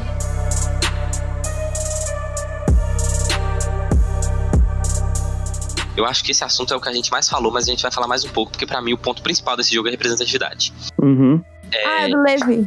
E a gente vai... Eu quero falar um pouco agora... não só a gente falou da Ellie, que é lésbica e ela tá num relacionamento abertamente lésbico desde o começo do jogo. Agora a gente vai falar sobre, pra mim, o ponto de virada da minha relação com a Abby. Eu tava ressentido com a Abby, sabe? Machucado por ela ter matado o Joel. Mas a partir do momento que ela decide salvar a Yara e o Lev, eu já abro meu coração pra ela. E quando a gente conhece a história do Lev, sabe? O ambiente que ele tá inserido, a gente vê o quão foda a Abby é, sabe? Então vamos falar um pouco disso. Da representatividade trans no jogo, que é o Lev. Quando você descobre... Pra mim foi uma explosão muito grande de cabeça. Quando como é que é o nome da irmã dele? A Yara fala pra Abby a história do Lev. Pra mim foi ali que eu fiquei, caralho, mano, era isso o tempo inteiro. E tipo assim, foi muito bom eles terem falado isso depois de você já ter conhecido o Lev. Porque se eles tivessem te dado qualquer pista disso antes, você olharia o Lev com outros olhos. Porque até ali o Lev era, tipo assim, ele era o que ele realmente é, um menino normal. Simplesmente isso. Sim. E é o que ele continua sendo. Mas se eles te falam que... o que acontece no jogo pra fazer... a Japa me perguntou isso no WhatsApp, na verdade. Você lembra, Japa, que você perguntou o que o jogo te oferece, tipo, a mais da história? Você lembra que você perguntou uma coisa assim? Lembro. Isso é uma coisa, é uma nuance do jogo. Quando a gente começa a jogar com a Abby... É porque no começo eu não tava achando nada legal. Eu tava tipo, por quê? Por quê? O que tem nesse jogo? Então, é questão de nuance, cara. Quando a gente começa a jogar com a Abby, isso é uma coisa que eu percebi, e depois eu fiquei confuso, e depois eu achei que tinha sido bug do jogo, e depois quando a Yara explica pra Abby, eu fui entender. Quando você tá com a Abby correndo com o Lev, no prédio de serafitas, no prédio, eles chamam ele de Nili. Sim, falam o tempo Nili inteiro. E você não sabe por quê. E o Lev mesmo fala isso. Você não quer saber por que eles me chamam de Lily? E ela fala, não, tudo bem. Aí, tipo assim, você fica, como assim? Aí depois ele faz essa pergunta. Você não quer saber por que eles me chamam de Lily? Aí ela fala, não. Aí depois a Yara explica pra ele. Então, tipo, uma coisa aí que tá da nuance do jogo, sabe? Isso é no momento que você tá jogando. Não tinha o jogo te dando pista, sabe? Outras nuances muito grandes que estão muito mais presentes nesse jogo do que no primeiro. No primeiro tinha um pouco disso, mas nesse tá muito mais presente. São os detalhes de cenário, que é tipo cartas e esse tipo de coisa. O tanto que isso acrescenta na história do jogo. Porque você vai descobrir quem é o Isaac antes do Isaac aparecer. Então, quando o Isaac aparece, você fica tipo assim, então esse é o Isaac. Então, fala, tipo, conta muito da história de como é que foi eles derrotando a Fedra, a WLF destruindo os militares na cidade. Como é que eles... do Fogo como é que eles foram mais fortes. Foi, tipo, cabuloso. Foi, tipo, muito sinistro. Você não vê o cara, mas você vai tendo uma ideia dele, né? Exatamente. O Isaac, você vê um cara Nossa, fodão. mas posso falar uma coisa? Eu fiquei bem decepcionado com o Isaac. Eu esperava muito mais. Eu também. Pô, mas uma coisa que eu queria falar sobre o Lev é que não me chocou ele ser um menino trans. O que me chocou foi o que tava ao redor dele. Por quê? Exatamente. por que eles tiraram ele de lá, por que ele raspou a cabeça, por quê? Isso me chocou tanto que eu fiquei, não é possível que eles estão fazendo isso com ele por causa disso, bicho, tipo, não é... E o conceito de religião também, porque o Levi, ele é extremamente religioso com a religião que ele foi criado desde pequeno. E esse é um bagulho que tem no livro que eu leio, que é Mistborn, que é a questão da religião. Ele fala que sempre vão nascer novas religiões, entendeu? E é isso que acontece. Você vê que, tipo assim, a Dina ainda é judia, mesmo que nem tanto, ela ainda ora. Nossa, eu acho ela demais. O judaísmo ainda existe, mas isso não impede outras religiões de surgirem. E é a religião do Levi. E, tipo assim, o tanto que o Levi estava disposto a conviver com o que ele achava errado dentro dele mesmo, até o ponto que é extremo, que é tipo assim, quando falam que ele vai ser a esposa de um dos sacerdotes, ao invés de ser um guerreiro, aquele ali é o ponto pra ele, é o ponto final, de tipo assim, ok, isso eu não consigo aguentar, a partir disso já é demais pra mim. E aí ele raspa o cabelo, e mesmo assim ele tá disposto a lidar com as consequências disso. Ele só volta porque ele não quer que as consequências virem pra mãe dele. Mas ele tava disposto a lidar com as consequências disso. Ele fala que ele devia ter fugido. Esse bagulho dos cicatrizes pra mim foi muito... Nossa, eu não consigo nem falar. Nossa, foi muito genial, foi muito bizarro. Isso é uma coisa que eu quero falar. Outra coisa que você falou aí da questão da Dina orar, uma outra nuance do jogo, no começo do jogo, quando a gente tá no cemitério, depois do Joel morrer, a gente tá no cemitério e tem uma cruz, tem várias cruzes, né? E tem uma cruz daquele estilo de cruz judaica, entendeu? Então, tipo, outra pessoa de outra religião morreu ali, entendeu? Exatamente. E voltando no Levi, e é muito louco você ver esse contexto dessa cruz judaica tá do lado da cruz cristã, que é a cristã, entendeu? Que é tipo assim, o quanto isso importa nesse cenário de agora. Momento, exatamente, justamente. No caso não é a cruz judaica, não, é uma estrela de Davi, lembrei, viajei. É uma estrela de Davi. Mas outra coisa que eu queria falar também é que a gente bota novamente a realidade no jogo. Igual foi meritocracia, a homofobia que o Seth, o cara velho, pratica com a Ellie. Jackson. Preconceituista, muito bom. Preconceituista é muito bom, muito bom. Eu ri demais nessa cena, eu ri demais. É muito bom. Então a gente tem a homofobia, a gente tem a meritocracia, a gente mais uma vez tem o conservadorismo, o demônio do conservadorismo, que é uma coisa que tá assim, muito em voga hoje em dia, diversos líderes conservadores no mundo. E a gente é apresentado ali uma sociedade inteira conservadora. Numa distopia. Que tá querendo matar uma criança porque essa criança é transexual. Vai contra os valores deles.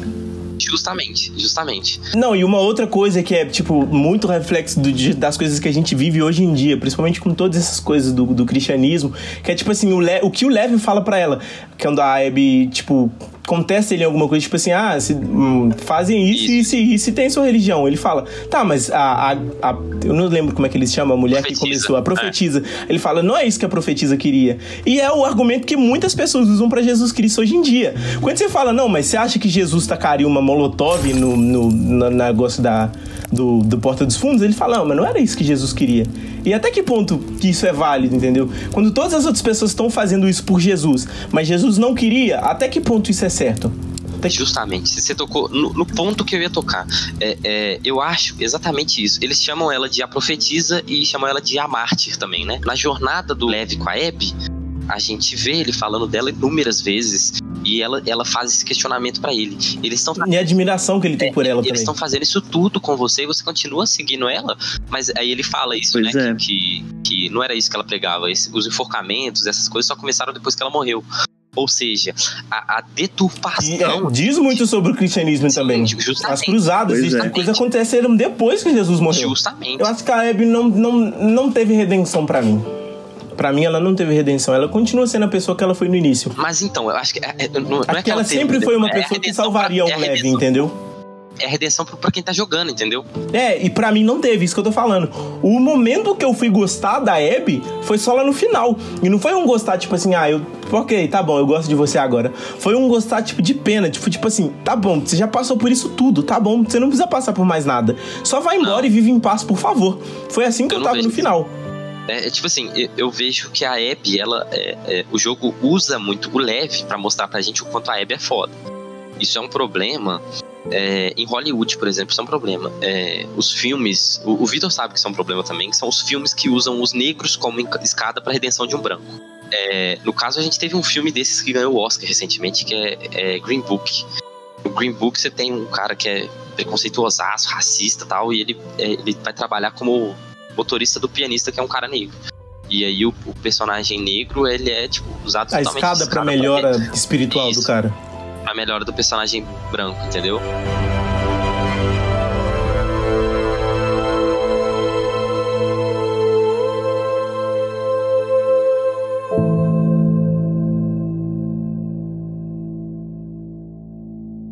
A carta da irmã da mãe ou do pai do Jesse, depois que ele morre, velho. Da mãe ele falando, eu não coloco a culpa em vocês, tá bom? Eu quero que fique bem claro isso. Foi uma pena que aconteceu. Nossa, para com isso, mano. Mas eu acho genial o tanto que esse jogo ele usa o contraponto, sabe? Isso é muito controverso. Eu queria falar disso. É muito controverso o jogo inteiro. Uma hora ele te fala assim: vingança não é legal. Olha aí, você tá vazia e sem nada agora. Mas aí depois ele te mostra a Ellie sem dedos. E, tipo assim. Tudo é controverso, você nunca sabe o que... Isso é porque você não jogou. Deixa eu ver se eu consigo te fazer entender um pouco. Tudo no jogo, ele é construído pra exaustão. O jogo quer te deixar exausto. Não à toa o jogo tem 26 horas de duração. Entre 16 e 26 ou 25 horas de duração. Cara, o jogo quer te deixar exausto. Pra chegar no final, você estar exausto e não entender por que elas estão fazendo aquilo. Na hora que elas estão brigando na praia, elas não sabem por que elas estão fazendo aquilo. A Abby não quer mais aquilo. A Ellie também não quer aquilo. A Ellie, quando ela afoga a Abby na água e ela vê o Joel, ela percebe que ela não quer aquilo também. E aí ela vê que todo o caminho dela foi fútil, entendeu? Não é porque ela pensou, tipo assim, o Joel não ia querer que eu fizesse isso. Não tem nada a ver com isso. É tipo assim, eu não quero fazer isso com o Lev. Eu não quero ser o responsável por tirar isso dele. Que foi o que você fez comigo. Não quero ser isso pra ele. Não quero ser o que você foi pra mim, pra ele. Sabe uma outra coisa genial em Santa Bárbara? Quando a gente fecha a cena da Ellie na fazenda despedindo da Dina, ele corta pra uma cena filmando nos pés. E aí a cena aparece o All-Star Chuck Taylor, que é o mesmo All-Star que a Ellie usa o tempo inteiro. A gente acha que é a Ellie e é o Lev. Então a gente tá vendo, aí a cena mostra assim o pé pisando, a calça jeans, e abre a cena é o Lev. Genial. Isso é genial. É a transição pra mostrar que o Lev, ele pode ser tipo assim, se eles querem fazer um terceiro jogo, o Lev vai ser o protagonista, provavelmente. Tipo assim, a gente tem mais uma vez um personagem jovem que tem um tutor, sabe? O tutor do Lev é a Abby, como o Joel foi da Ellie, entendeu? Você entende mais ou menos? Porque, e, tipo assim, eu acho que esse jogo, cara, ele é inteiro sobre isso, sabe? Não, o seu argumento pra mim da exaustão já foi suficiente, porque realmente naquele momento elas já não tem um propósito real ali mais. Cara, você não quer lutar. Essa luta das duas na praia, você não quer fazer. Quando a Ellie tá andando ali, ela tenta subir um monte de areia, ela toma um tiro, alguma coisa assim. Ela não consegue, ela tá exausta. E você vê que você vai lutar, você pensa, cara, eu não quero, eu já gosto da Abby, eu não quero nem um pouco matar ela, E aí, a Ellie, depois de perder tudo com o Joel, ela perde tudo de novo. Ela vai brigar com a Abby, aí ela perde a Dina, ela perde o JJ e ela perde os 2 dedos. E a dignidade, porque, tipo assim, como é que ela vai voltar pro Tommy e falar que ela não matou a Abby? Que ela foi atrás da Abby, perdeu a Dina por causa disso e não fez o que ela tinha que fazer. E como ela vai voltar pra Dina e falar assim, não consegui, não precisava ter ido, você tava certo, eu não precisava ter ido. Se eu tivesse ficado, a minha vida teria sido muito diferente, entendeu? Com certeza. E ela perde a única coisa a única coisa que não é física, porque o relógio já tá quebrado, que o Joey deixou pra ela, que é a habilidade de tocar violão. Quando ela vai tocar Take On Me no final, mano, eu já tô tipo assim, para, Future Days. Isso, Future Days. Isso pra mim do violão, nossa, velho, é um negócio que eu falei com o Jimmy, que a gente ficou conversando, que o jogo te obriga, eu perguntei pra ele, o jogo te obriga a tocar violão toda vez? Ele te obriga, e tinha hora que eu já não queria mais, eu não aguentava mais olhar pra aquele violão, não queria mais sentir aquilo, sabe? Sabe, eu acho que essas cenas de violão, o jogo podia ter feito, tipo, aqui, ó, tá uma cena de violão, a Ellie vai tocar agora. Beleza, você vê a Ellie tocar. Eu não achei a mecânica de tocar violão legal. E eu não achei intuitivo, cara. Porque, tipo assim. Porque você toca violão. Quem toca violão é chato. E aí a gente vê os acordes ali, beleza, você vai tocar esses acordes. Mas o que eu vou Qual a primeira vez que você vê é bem legal, porque você vê o acorde ali e ela faz o acorde, você fica, olha só, ela fez o acorde mesmo. Sim. Aí, tipo, fica maçante, sabe? E você não sabe. O que eu fiz nas cenas do violão, eu fazia...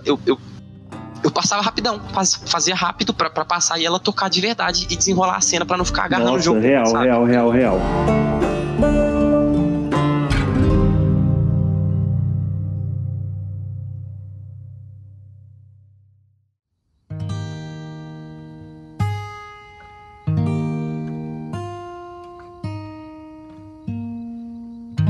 Eu queria falar um pouco disso também, da questão da música, que é a Ellie perde o que liga ela com o Joel, né, que é a habilidade de tocar violão e assim, ela perde a última conexão com ele, sabe? If I ever were to lose you, I surely lose myself. Essa música que eles tocam no jogo, que o Joel toca pra ela primeiro, depois ela toca sozinha, Future Days, essa música é linda, cara. Nossa, Future Days foi o primeiro momento no jogo que eu chorei. Sim, também. E quando ela toca Take On Me também, foi bem emocionante. Sim. E eu acho que essas escolhas de músicas reais é uma maneira de trazer o jogo pra realidade. Porque a gente não tem muitos elementos. A gente tem o Starflight lá, que é a revistinha que ela lê. Não é real.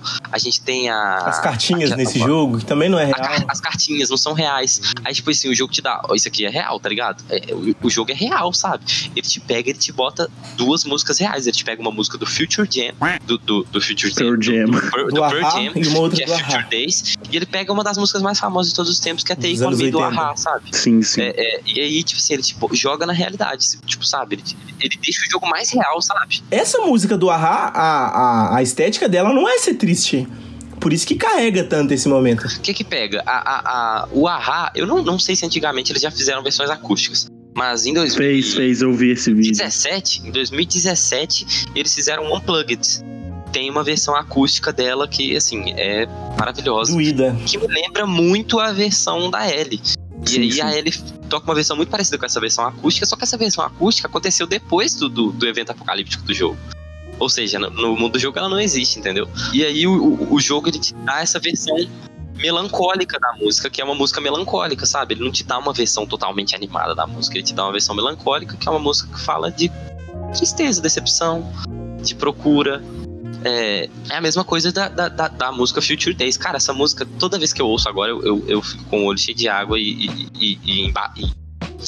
engasgado, sabe? Porque... E um bagulho pra mim, porque tem a ver com a metáfora que a Japa falou também no início do Last of Us, que é tipo assim, da arte continuar. Enquanto as pessoas existirem, a arte continuar. Que é quando a Ellie é indagada pela Dina de tipo, será que ainda fazem filmes como esse? Tipo, será que ainda tem alguém filmando as coisas hoje em dia? E ela fala, tipo, talvez, eu ainda escrevo músicas. Então, tipo assim, a arte continua, não vai parar, vai continuar pra sempre. Os desenhos da Ellie ali, sabe? Também, principalmente. E a admiração dela pelas outras coisas também, quando ela chega e vê o desenho da cidade, eu acho, não lembro, que é o desenho no porão, que ela fala, nossa, olha só, ele desenhava muito bem. Ela gosta muito de arte, né? É uma ligação dela com o nosso mundo, é a arte. É incrível mostrar que isso é a única coisa que deixa a gente com o pé no chão, né? Hoje mesmo, vivendo o que a gente tá vivendo, é a única coisa que, pra mim, pelo menos, tem me prendido na realidade, a arte.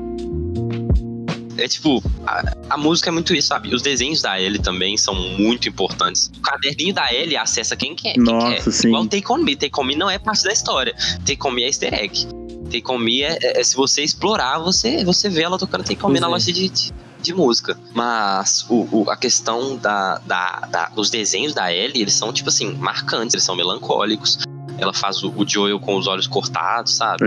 E você reparou que ela só consegue desenhar o olhar do Joel quando ela termina a briga com a Abby? Sim, Porque é quando ela tem closure, quando ela tem um fechamento. Tem um fechamento, justamente. Nossa, é muito foda. Pois é, velho. Justamente. Não, e ela falando de... Porque mostra as formas diferentes das pessoas lidarem com o fim também.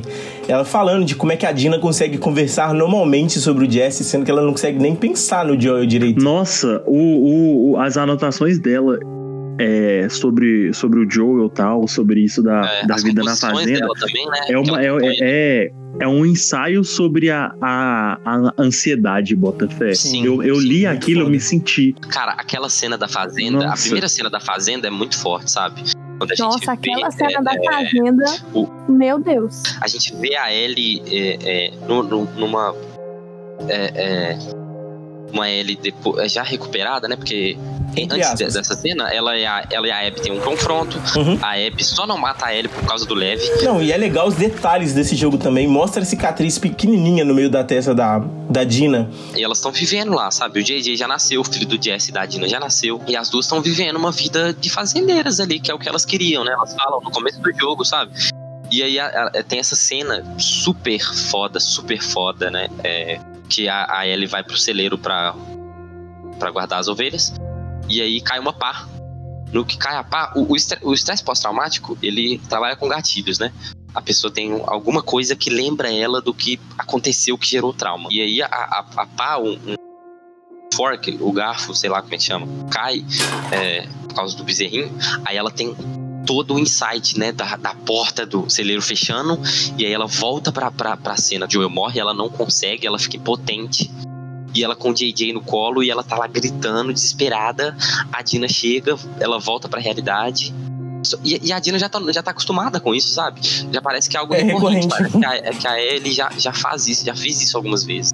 É por isso, inclusive, que a Dina pergunta: você tem certeza que você quer levar, tipo, o JJ que você quer ficar com ele? Vai ficar tudo bem? E aí ele fala: não, vai ficar tudo bem. Eu achei muito sensível da parte de quem desenhou e quem pensou nisso.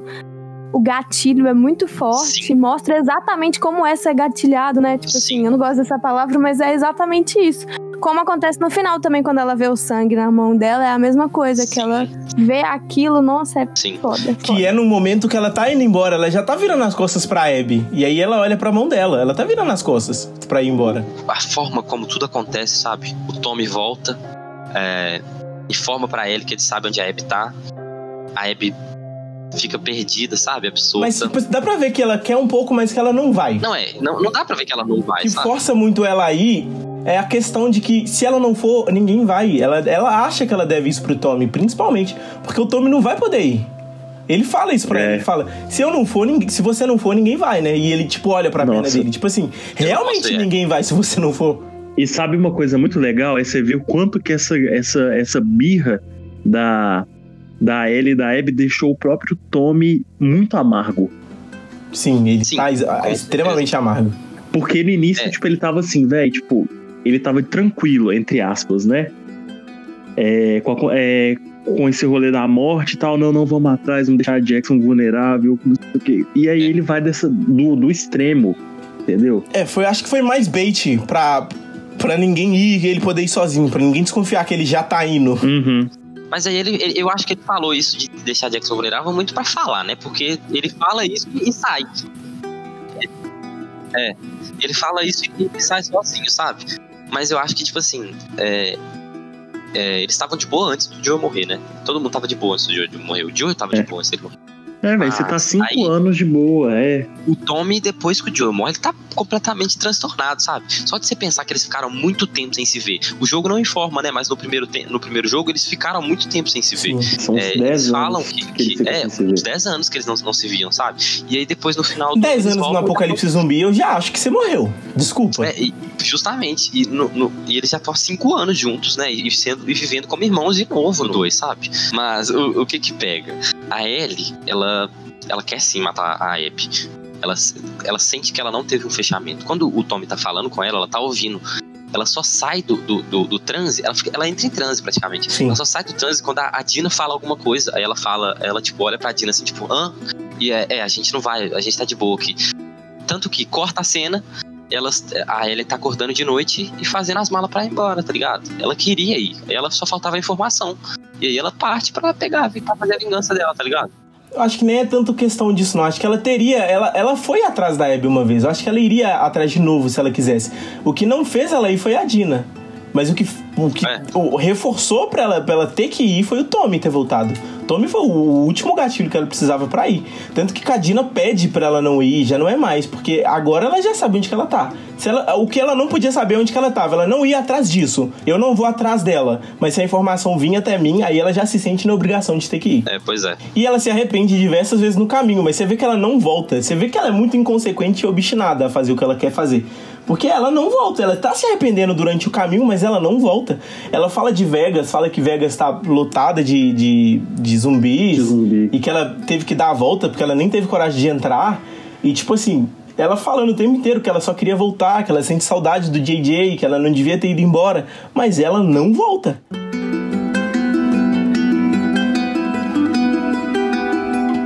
As escolhas da Ellie levam ela a perder a Dina, perder os dedos. A família que ela negócio interessante pra mim das escolhas da Ellie, essa questão dos dedos e tal, é que ela fica o tempo inteiro procurando vingança. E aí, quando ela, entre aspas, né, muitas aspas, consegue aquilo que ela sempre quis, tem essa cena do dedo que foi arrancado violentamente, dolorosamente dela, que foi, pra mim, é muito mal teve até ali, porque quando os dedos dela são arrancados e ela não consegue mais tocar o violão, que era por causa do Joel, véi, tudo fica em xeque. Tipo, será que valeu a pena? Sim. E aí tem aquela cena final com o Joel, que ele fala que ele faria tudo de novo. Sim. Pois é. E aí eu não sei se eu gosto disso, porque dá a entender que ela faria tudo de novo, mesmo que tenha sido bagunçado, doloroso, que ela tenha perdido os dedos, o Joel, todo o propósito que ela já teve um dia. Eu acho que é muito pelo contrário. Eu acho que o Joel, ele foi até o final. E ele faria tudo de novo. A Ellie não, ela não foi até o final. Isso é ela dizendo que, tipo assim, eu não faria isso tudo de novo. Se eu pudesse, eu acho que eu faria diferente. Quando ela tá olhando pros dedos dela, quando ela toca o violão, é tipo assim, a última coisa dela falando, dela se arrependendo de, tipo assim, eu podia não ter feito, eu podia não estar aqui onde eu tô agora. O que é isso? Aonde isso me levou? Eu realmente não sei se foi isso ou se não foi, sabe? Eu não sei se ela faria ou se ela não faria. Pra mim não tem nada que deixa claro se ela faria ou não. Não, com certeza que não. Isso é altamente interpretativo. Eu acho que isso que o Emil falou tá certo, sabe? Porque assim, o que você falou aí agora, na hora que ela arranca o dedo, o dedo quando você falou que o dedo é arrancado abruptamente, me fez pensar que o Joel foi arrancado abruptamente dela também, sabe? Sim, é uma alusão ao dedo, o violão, o Joel, sabe? E aí, nessa hora, ela lembra do Joel tocando violão na última noite deles, e a gente achou que ela, tipo, a gente acha pelos outros cutscenes que ela morreu, que o Joel morreu e eles estavam brigados. Tipo, eles estavam brigados, mas eles estavam num princípio de reconciliação, sabe? Que nunca então, vai acontecer, igual eu já disse. Eles não morreram, o Joel não morreu com eles se odiando, sabe? Porque uma coisa que me deixa muito puto é isso, a Ellie passar a odiar o Joel, sabe? Eu entendo o lado dela, mas eu tento me colocar, sabe? Acho que eu entendo, porque ele meio que tirou todo o propósito que ela tinha de vida. Pra ela tava tudo bem morrer pra isso. Entendeu? Beleza, mas tipo, eu acho meio paia da parte dela, tipo... Eu entendo. Ao mesmo tempo que ela não teve o que ela queria, o Joel sacrificou tudo também ali pra deixar ela viva, sabe? Mas não foi... Mas ela não pediu por isso. Não, e ela não pediu pra morrer também. Ela não foi consultada quando eles... Mas é uma coisa que ela faria, com certeza. Quando ela chegou desmaiada do afogamento no primeiro jogo, ela não é consultada, ela já tá sedada pra cirurgia. Uma das coisas que o Joel fala é isso. Ninguém perguntou nada pra ela se ela queria ou não. E ele fala isso com a Marlene no primeiro jogo no estacionamento. Não, e mostra também a ótica do médico também, porque desde o primeiro jogo eu fiquei pensando, caralho, mano. Tipo assim, eu sei que é pra salvar toda a humanidade e tal, mas tipo assim, esse cara não tem nenhum pingo de remorso de fazer isso. E você vê que ele tem pingos de remorso, sim.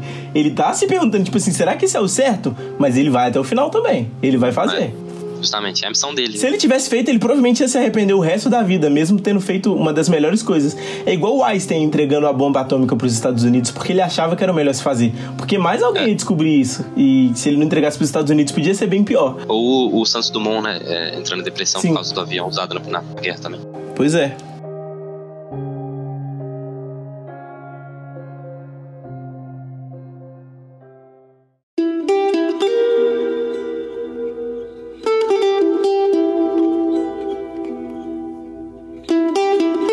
Vamos falar sobre trilha sonora.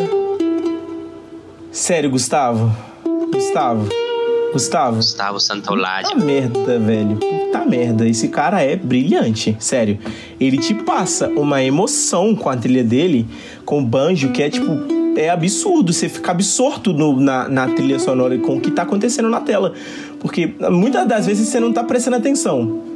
Primeiro ele usa mais o violão. E nesse... No primeiro jogo ele usa muito mais. Ele usa o violão, basicamente. Nesse ele acrescenta o banjo e fica uma coisa melancólica, sabe? Nossa, é uma coisa triste. É muito foda. Quando começa o banjo a tocar, você já sabe que, tipo, é um corte de uma cena pra outra, é uma finalização de algum plot, e você fica, tipo assim... Meu Deus do céu, mano. Uma coisa que eu acho foda, né, nessa coisa de sound design, essas coisas, é toda vez que a Ellie tá alguma coisa acontecendo forte na cabeça dela, ele coloca um pi muito alto pra você também ficar com isso na sua cabeça. Isso é muito bom. A visão dela vai fechando também. É muita coisa. Na hora que o Tommy tá na fazenda e ele vai conversar com a Dina lá fora, a voz deles vai sumindo, porque isso vai acontecendo. Sim, porque tipo, ela saindo daquela situação, entendeu? E entrando na mente dela. Isso é muito bom, porque não é todo jogo que tem esse cuidado. Sim. Não, e toda a engenharia de áudio, tipo, quando tava chovendo, eu não sei se vocês prestaram atenção nisso. Você tá, tipo, a 10 metros do carro, você ouve o barulho da chuva normal. Você chega perto do carro, você ouve o barulho da chuva batendo no metal. Você chega no banco, você ouve o barulho da chuva batendo na madeira. Tipo, é muito bom. É um detalhe que não ia fazer diferença se não tivesse. Não, claro que ia. Claro é brilhante, porque é isso que te faz ficar tão lá dentro da história. Pois é, mas é uma coisa que muitas pessoas nem prestaram atenção. É um bagulho que passou desapercebido por muita gente. Mas outra coisa, o primeiro jogo, ele tem muitos bugs, né, no áudio. Quando você fica distante de um pessoa, você tá com a Abby e você tá com o Joel e tá caminhando com a Abby. Se a Abby fica distante de você, eles continuam conversando e a voz dela fica baixíssima, e você não ouve, você perde muito diálogo por conta disso, sabe? Nesse jogo eles param de conversar, tem hora. Se você estiver muito longe. Nesse jogo eles param de conversar, ou então eles aumentam o passo e não param o diálogo, entendeu? Tipo assim, não fica tão distante, o personagem não se perde tanto. Eu achei muito foda. A engenharia de áudio inteira desse jogo eu achei muito, muito foda. Mas um outro negócio técnico que eu reparei, que eu não jogo muito, então eu não sei se isso é corriqueiro em jogos. Mas foi a primeira vez que eu vi, foi a forma como você vê a Ellie quando você tá jogando com ela. É meio que você é um fantasma ali atrás dele. Você não tá pelos olhos dele vendo só as mãozinhas. Você tá vendo tudo que tá acontecendo. Acho que isso é bom pra te distanciar daquilo ali. Que, tipo assim, você não é a Ellie, você tá acompanhando a Ellie. Você não é a Ellie. Justamente. Eu acho que a gente não tem tantos jogos mais em primeira pessoa. O jogo em primeira pessoa, você controla o personagem pela visão dele, né? Aí você vê sua mão, basicamente. Esses jogos em terceira pessoa, tipo The Witcher é assim, os GTA são assim. Skyrim é assim, entendeu? Zelda. Pois é, você tá acompanhando o personagem. Uma coisa que aparece muito, que eu tenho certeza que vocês também prestaram atenção, eu fiquei muito... Libélulas. Se era uma borboleta, se era uma libélula. Eu descobri que é Moth, M-O-T-H, que é... como é que chama? Mariposa ou traça. Mariposa ou traça. E esse jogo tá o tempo inteiro. Isso tá o tempo inteiro. Basicamente em todos os desenhos da Ellie. A tatuagem dela é isso. Isso é uma coisa que eu queria ouvir de vocês mesmo, porque pra mim não fez nenhum sentido. Não entendi. Pra mim não tinha feito também. No violão do Joe também tem uma mariposa. Isso, é por isso que eu queria perguntar. Porque começa com um plano fechado no violão e termina com um plano fechado no violão mostrando isso. E eu não entendi. Mostrando ela indo embora no fundo, que é tipo assim, ela deixando o violão pra trás. Justamente, ela largando a história pra trás, sabe? Depois que eu zerei o jogo, que eu vi tanto disso, eu fui pesquisar os significados desse bicho. Então ele significa morte, associado muito à morte, à beleza, à transformação e à ocultação, a se esconder. A Ellie se esconde. Morte, transformação. A tatuagem dela de mariposa esconde a mordida. Ela tem aquele trevo, né? Que todo mundo tatuando o trevo com a mariposa embaixo. E ela esconde a mordida, ela não pode revelar.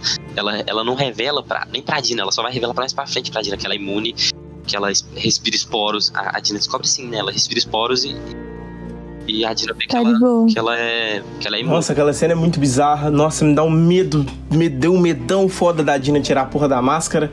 E você vê a Ellie dando esse medo também, que ela empurra ela pra trás com a máscara. Tipo, não tira essa porra. Pelo amor de Deus. O jogo é muito angustiante, né? Aí depois a Nora vê isso também, né? A Nora no hospital.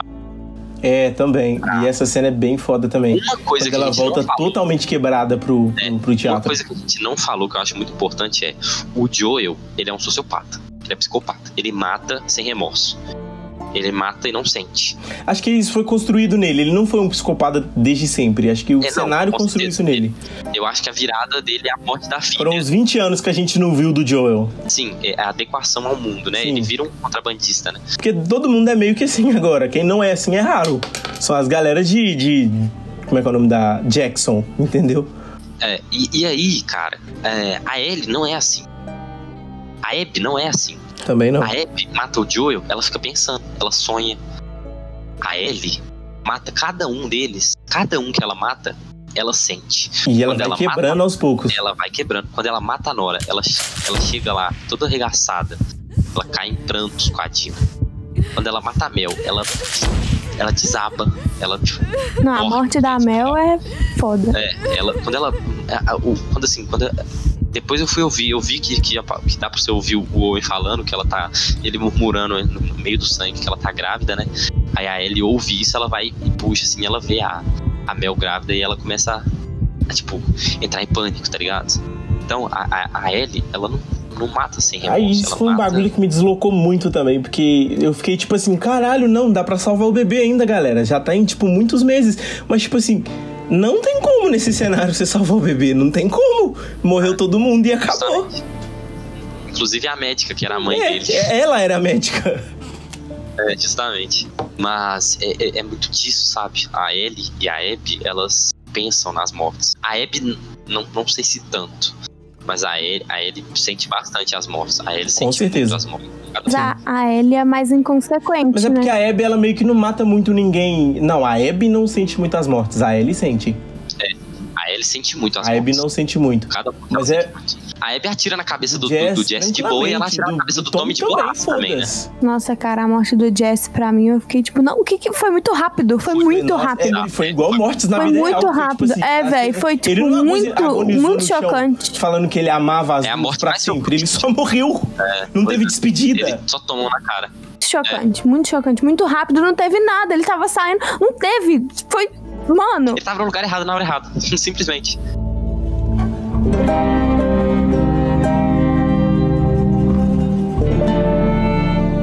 E outra coisa é a transformação, né, cara? A Mariposa fala da transformação também, né? A mudança da Ellie, né, cara? De tudo que ela passa. Todas as mudanças. Todas dela, as mudanças, né? Cara. É muito foda ver isso, sabe? O tanto que ela amadurece durante o jogo, o tanto que ela amadureceu em relação ao primeiro, sabe? Agora ela é uma adulta, cara. A menininha que a gente viu. Não existe mais. Tá com 19, sabe?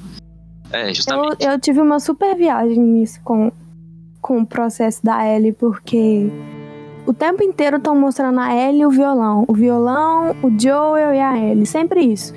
E aí eu tive uma viagem super que, tipo assim, o violão, ele é um instrumento musical que se ninguém tiver ali pra ser o processo, pra participar ativamente, ele deixa de fazer sentido.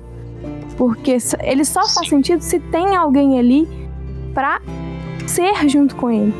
E eu acho que basicamente todo instrumento. Isso que eu ia falar, qualquer instrumento, basicamente. Sim, mas dentro dessa narrativa, que o violão tem a ver com o Joel, é muito bizarro, porque quando ela não consegue tocar mais o violão e não tem mais o Joel, dói, sabe? Dói. Sim. Dói por quê o violão? Porque ela não consegue mais fazer parte ativamente daquilo.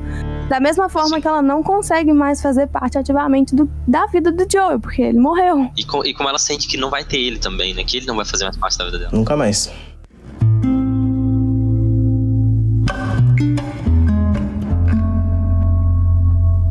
O final do jogo, pra mim, eu lembro que eu tava jogando, eu tava ansiosíssimo pra acabar, porque eu sinceramente não tava aguentando mais. Pra mim tava... Assim, eu me diverti muito, foi muito bom, não me arrependo nem um pouco, mas eu tava exausto, sabe? E eu queria acabar aquilo logo, logo. Eu lembro da gente conversar.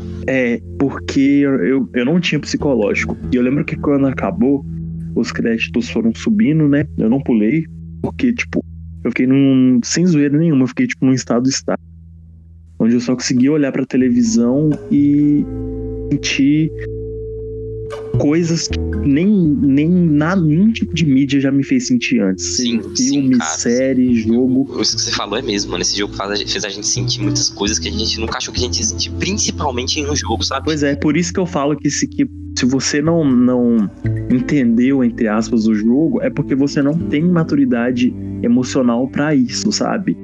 Porque ele te puxa da sua zona de conforto de um jeito brutal. E grande parte disso só pode ser feito. Esse jogo só pode ter essa coragem que ele tem graças ao primeiro jogo. Todo mundo sabe como é que o primeiro jogo foi bom e tem confiança de que eles podem fazer alguma coisa assim no segundo. É por isso que quando a ótica passa pra Abby, você fala, tudo bem, eles vão me entregar alguma coisa por isso. E aí você continua. Uhum. Pois é. Então, assim, eu lembro que eu saí, eu sentei no sofá e eu queria, sem zoeira nenhuma, fazer uma consulta psicológica. Eu saí destruído, eu saí muito mal. E não foi tipo, acabou, fiquei mal, acabou. Não, é uma coisa que foram dias que eu fiquei com isso na cabeça, sabe? Dias e dias remoendo aquilo. E aí que eu vi, porra, isso é foda, porque tá me fazendo sentir. Seja pro bem ou pro mal, Botafé. No meu caso foi do bem. Mas seja pro bem ou pro mal, se ele te fez sentir, ele cumpriu o papel dele. Se ele tá te fazendo pensar sobre isso e discutir isso depois que o jogo acaba, quando o jogo continua depois do final dele. Acabou, é isso, ele atingiu o objetivo. Sim. Você gostou ou não, é isso, entendeu? Então assim, pra mim é um dos melhores jogos, se não o melhor jogo que eu já joguei. Eu não tenho dúvida disso. É o jogo que eu mais senti, sabe? Tipo, eu nem falo questão de jogabilidade, gráfico, eu falo sensibilidade. E nossa, cara, que experiência boa que eu tive. Apesar dos apesares, sabe? Apesar dos pesares, na verdade. Sim. Que experiência boa que eu tive. E que eu não quero ter nunca mais também, Botafé. Tipo, chega. Não sei, eu acho que eu quero muito. Eu queria mais jogos, eu queria mais histórias assim. Porque é muito difícil uma história te tocar desse E só uma consideração final antes de eu ir embora. Eu vejo um 3 acontecendo, não agora, e não com a Ellie, mas eu vejo um 3 acontecendo do PlayStation. Quando eu começar imagens do PlayStation 6, mas eu vejo um 3, sabe? E eu acho que eles construíram isso. Vai ser baseado com certeza na Abby, no Lev. E assim, a Ellie, tipo, a gente teve o final dela, Botafé. Acho que se ela aparece de novo, nem de easter egg. Acho que ela acabou a Ellie. Eu acho que se ela aparecer, vai ser pra ela concluir a vida dela se entregando pros vagalumes. Eu super vejo isso. Botafé. Sabe o que eu fico pensando muito também? É aparecer um outro médico. Porque aquele contexto é só dos Estados Unidos. Tem o resto do mundo ainda. Exatamente. Mas uma coisa muito fechada lá, entendeu? Isso, mano. Eu não acho que eles vão. Eu não acho que eles vão explorar pra fora do país. Americana, eles não exploram fora do país. Eu acho muito difícil isso acontecer. Mas eu acho que pode aparecer um outro médico, inclusive dos vagalumes, sabe? Porque eles falam que tem outras células, entendeu? Então, assim, eu acho que vai ter esse 3 sim, não vai ser agora. Eles estão pensando numa história foda. Mas é isso, sabe? Eu espero que seja realmente. E espero que seja mais rápido, porque 7 anos é muito tempo. É um tempo ridículo. 5 horas de jogo também é muito tempo. A gente não tava esperando um The Last of Us 2, tipo, esperando ansiosamente. Quando a gente descobriu que ia ser lançado, a gente ficou tipo assim, caralho, realmente eu vou querer jogar isso. Nossa. Mas quando foi lançado, você foi vendo tanto de feedback positivo, você fala, caralho, eu tenho que jogar isso. Mas enfim, considerações finais são eu tenho que ir, né? Queria agradecer, inclusive, vocês três. Vocês são incríveis, adorei esse papo que eu tive, que a gente aqui. E o jogo é muito bom. E se ele te faz sentir, sabe, bem ou mal, o papel dele foi cumprido. Nota de 1 a 10. Nossa, dou 10 total. Excelente. Game of the Year, Botafé. Em nome da equipe do Outro Cast aqui, muito obrigado por ter participado com a gente. Eu que agradeço, gente. Foi muito bom. E podem me chamar para outros aí, com assuntos diversos, que eu vou adorar. Muito obrigado, viu? Pela participação. Espero voltar aí. Beijão pra vocês. Beijo, tchau, tchau. Beijinho.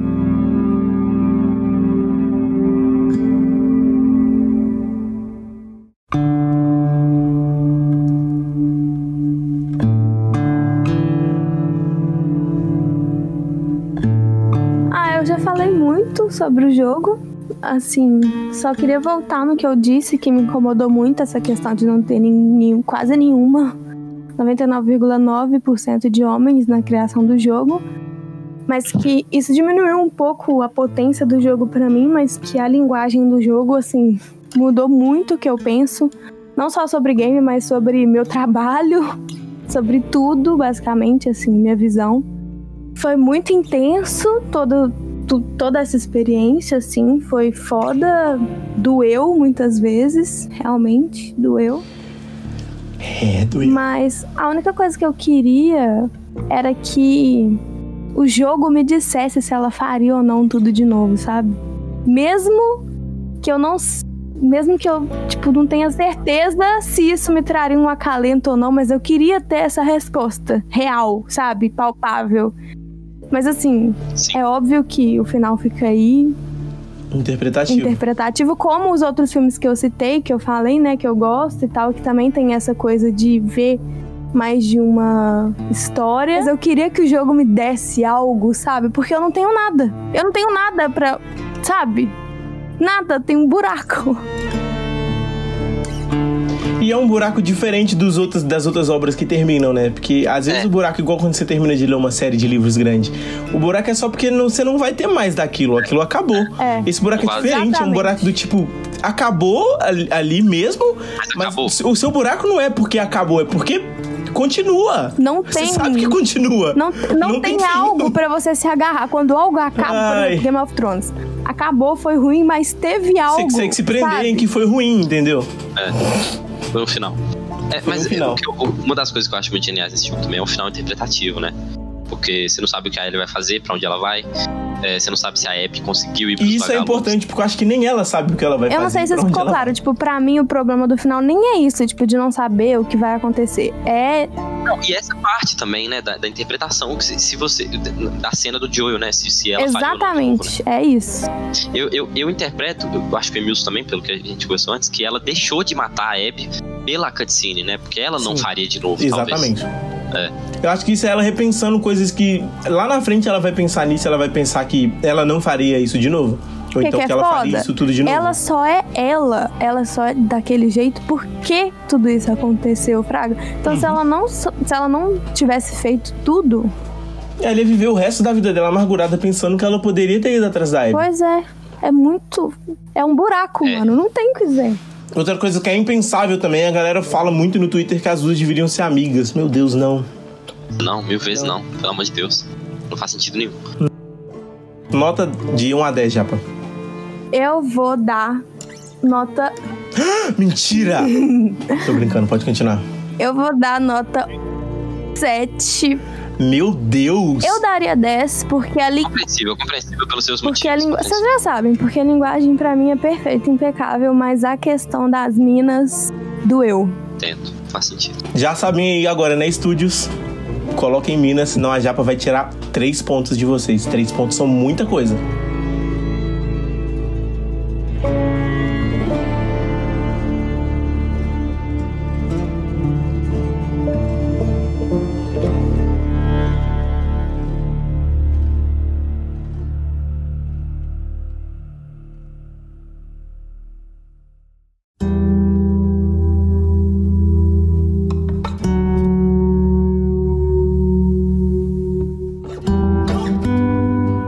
Esse jogo, cara, ele tem pra mim essa experiência de grandes obras, sabe? O jogo marca a gente, sabe? Tem muita gente que não entende, sabe? Que pensa que videogame é coisa de criança.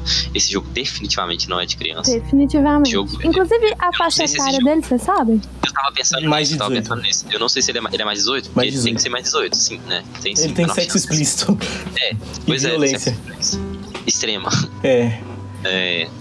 Mas... É um jogo denso.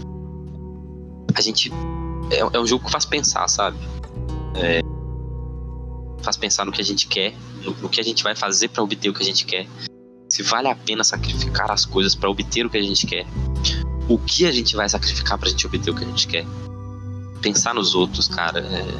É um jogo sensível, é um jogo abrangente. É um jogo denso, é um jogo pesado. É um jogo lento, é um jogo longo.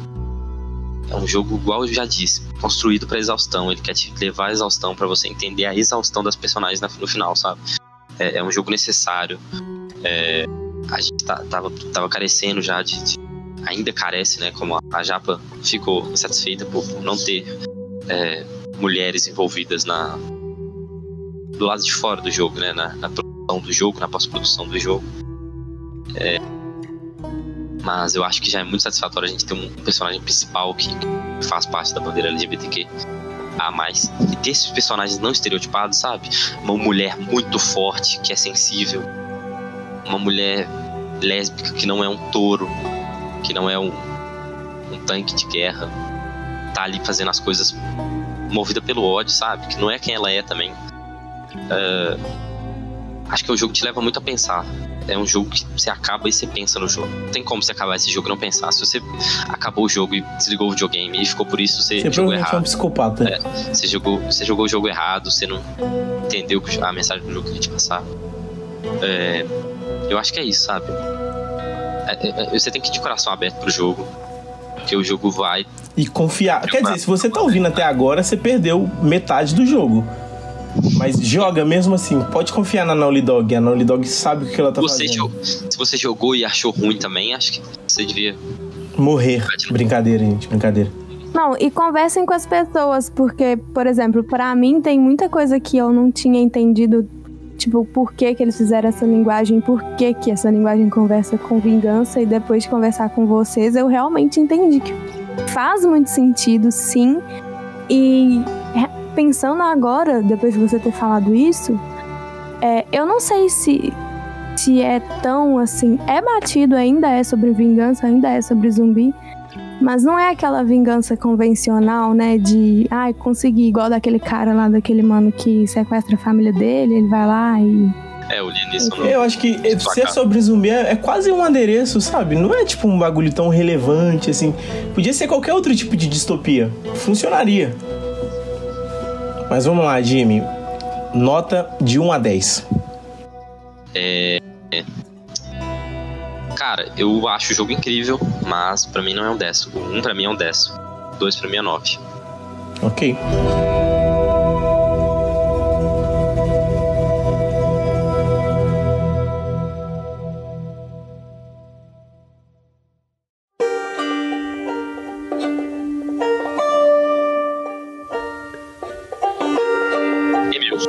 Vamos lá. O jogo, ele é extenso demais, ele é muito grande. Eu tentei zerar ele porque eu não tenho um console, eu não tenho acesso ao console. Então eu tentei zerar ele na casa de uma outra pessoa, eu não consegui zerar ele, eu só consegui jogar a história da Ellie toda e um pedacinho da história da Abby. Então a história da Abby eu tive que assistir gameplay, então posso não ter recebido da mesma forma, mas ainda assim a história dela pra mim é mais forte do que a história da Ellie. Eu fiquei uma semana inteira, 2, trabalhando, pensando no final da Ellie, pensando que ela perdeu tudo, pensando o que ela ia fazer, pensando o quanto que ela e a Dina estavam felizes, mas pensando também que elas não iam continuar assim depois da Ellie saber o que ela sabia, por conta do Tommy. Então o jogo, ele te dá muita coisa pra pensar depois que o jogo acaba. Porque ele é uma finalização que te dá margem pra pensar, te dá espaço pra dissertar sobre isso, pra sentar e conversar. Tanto que a gente gravou um episódio inteiro de 1 hora, 2, 1 hora e meia. Então, tipo assim, eu acho que The Last of Us 2 é uma obra-prima que não vai ser reconhecida por outras pessoas que gostariam de reconhecer isso. Por gente que merecia conhecer essa história e não vai porque é um videogame. Eu acho que isso é muito triste, porque é uma história muito boa e eu sou o tipo de cara que gosta de histórias boas, independentes da mídia que ela esteja. Eu ouço os podcasts do Rolando Histórias e tem histórias excelentes, eu vejo várias outras coisas de campanha de RPG que eu vejo histórias muito boas e são coisas que, tipo assim, são deslocadas, não tá tipo na novela, não tá num livro famoso, nem numa história em quadrinhos, é muito nichado. E mesmo The Last of Us sendo grande do jeito que vai ter muita gente que não vai saber o tanto que ele é grande. E isso eu acho um pouco triste, porque é uma história boa demais. Então eu consigo ver adaptações de The Last of Us num futuro pra séries ou filmes. Já tá sendo produzida, inclusive, né? Porque teve de The Witcher, com certeza vai ter de The Last of Us. Então, tipo assim... gostaria que o envolvimento de mulheres fosse muito maior, já que vai ter uma série na série, já que não teve no jogo. Eu achei o jogo, tipo, um primor de roteiro, um primor de técnica, de linguagem. As metáforas são muito bem feitas. tem contrapesos muito grandes. O jogo, ao mesmo tempo que ele já tá te fazendo cansar, ele te entrega uma outra coisa que faz você querer ficar mais, então você não quer parar de jogar.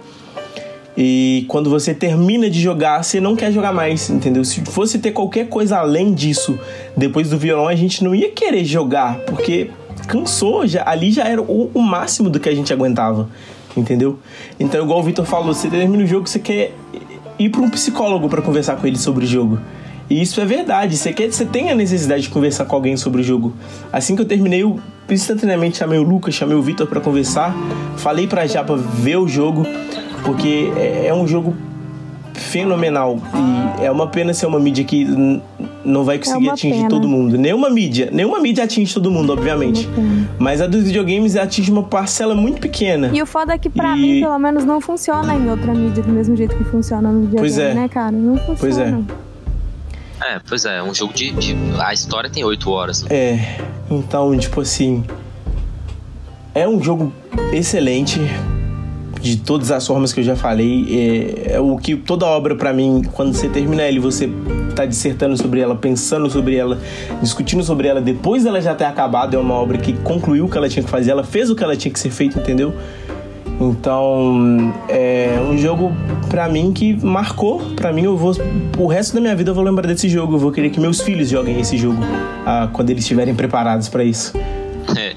Então, é um jogo que pra mim ele molda caráter. Você começa a repensar muitas coisas da sua própria vida quando você termina esse jogo. Nota? Eu vou dar nota 9 também, não porque eu não acho que esse jogo mereça nota 10.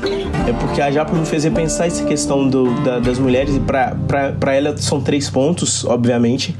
É muito mais importante pra ela, mas ela é mais relevante pra ela do que pra mim isso.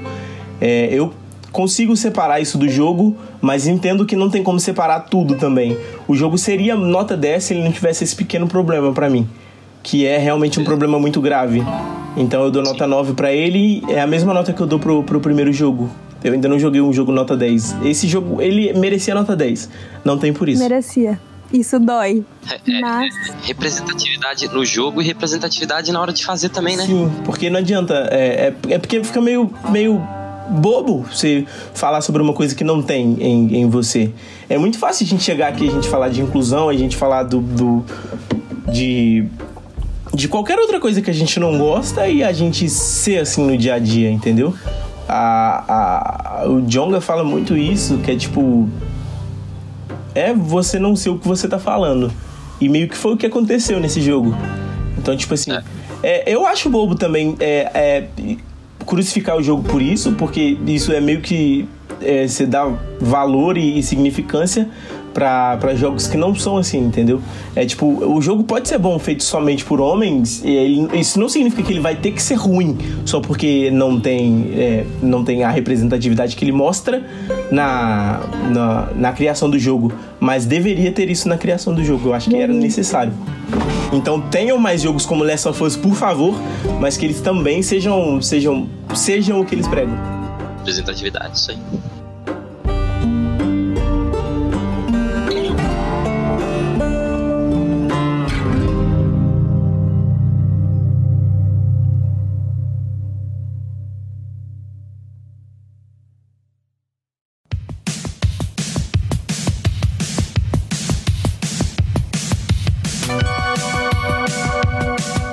Então, eu acho que é isso, né?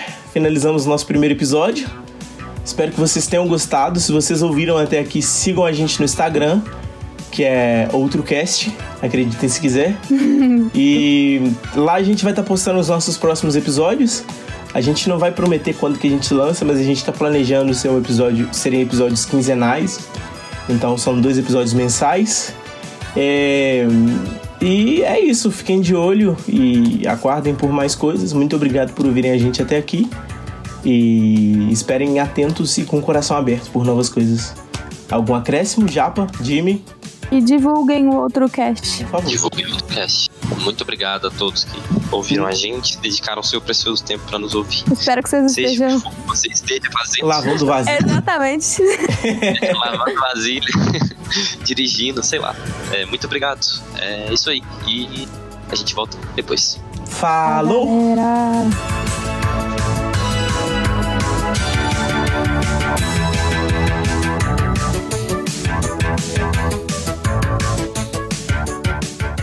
Eu não gostei não, vamos gravar outra amanhã. Hã?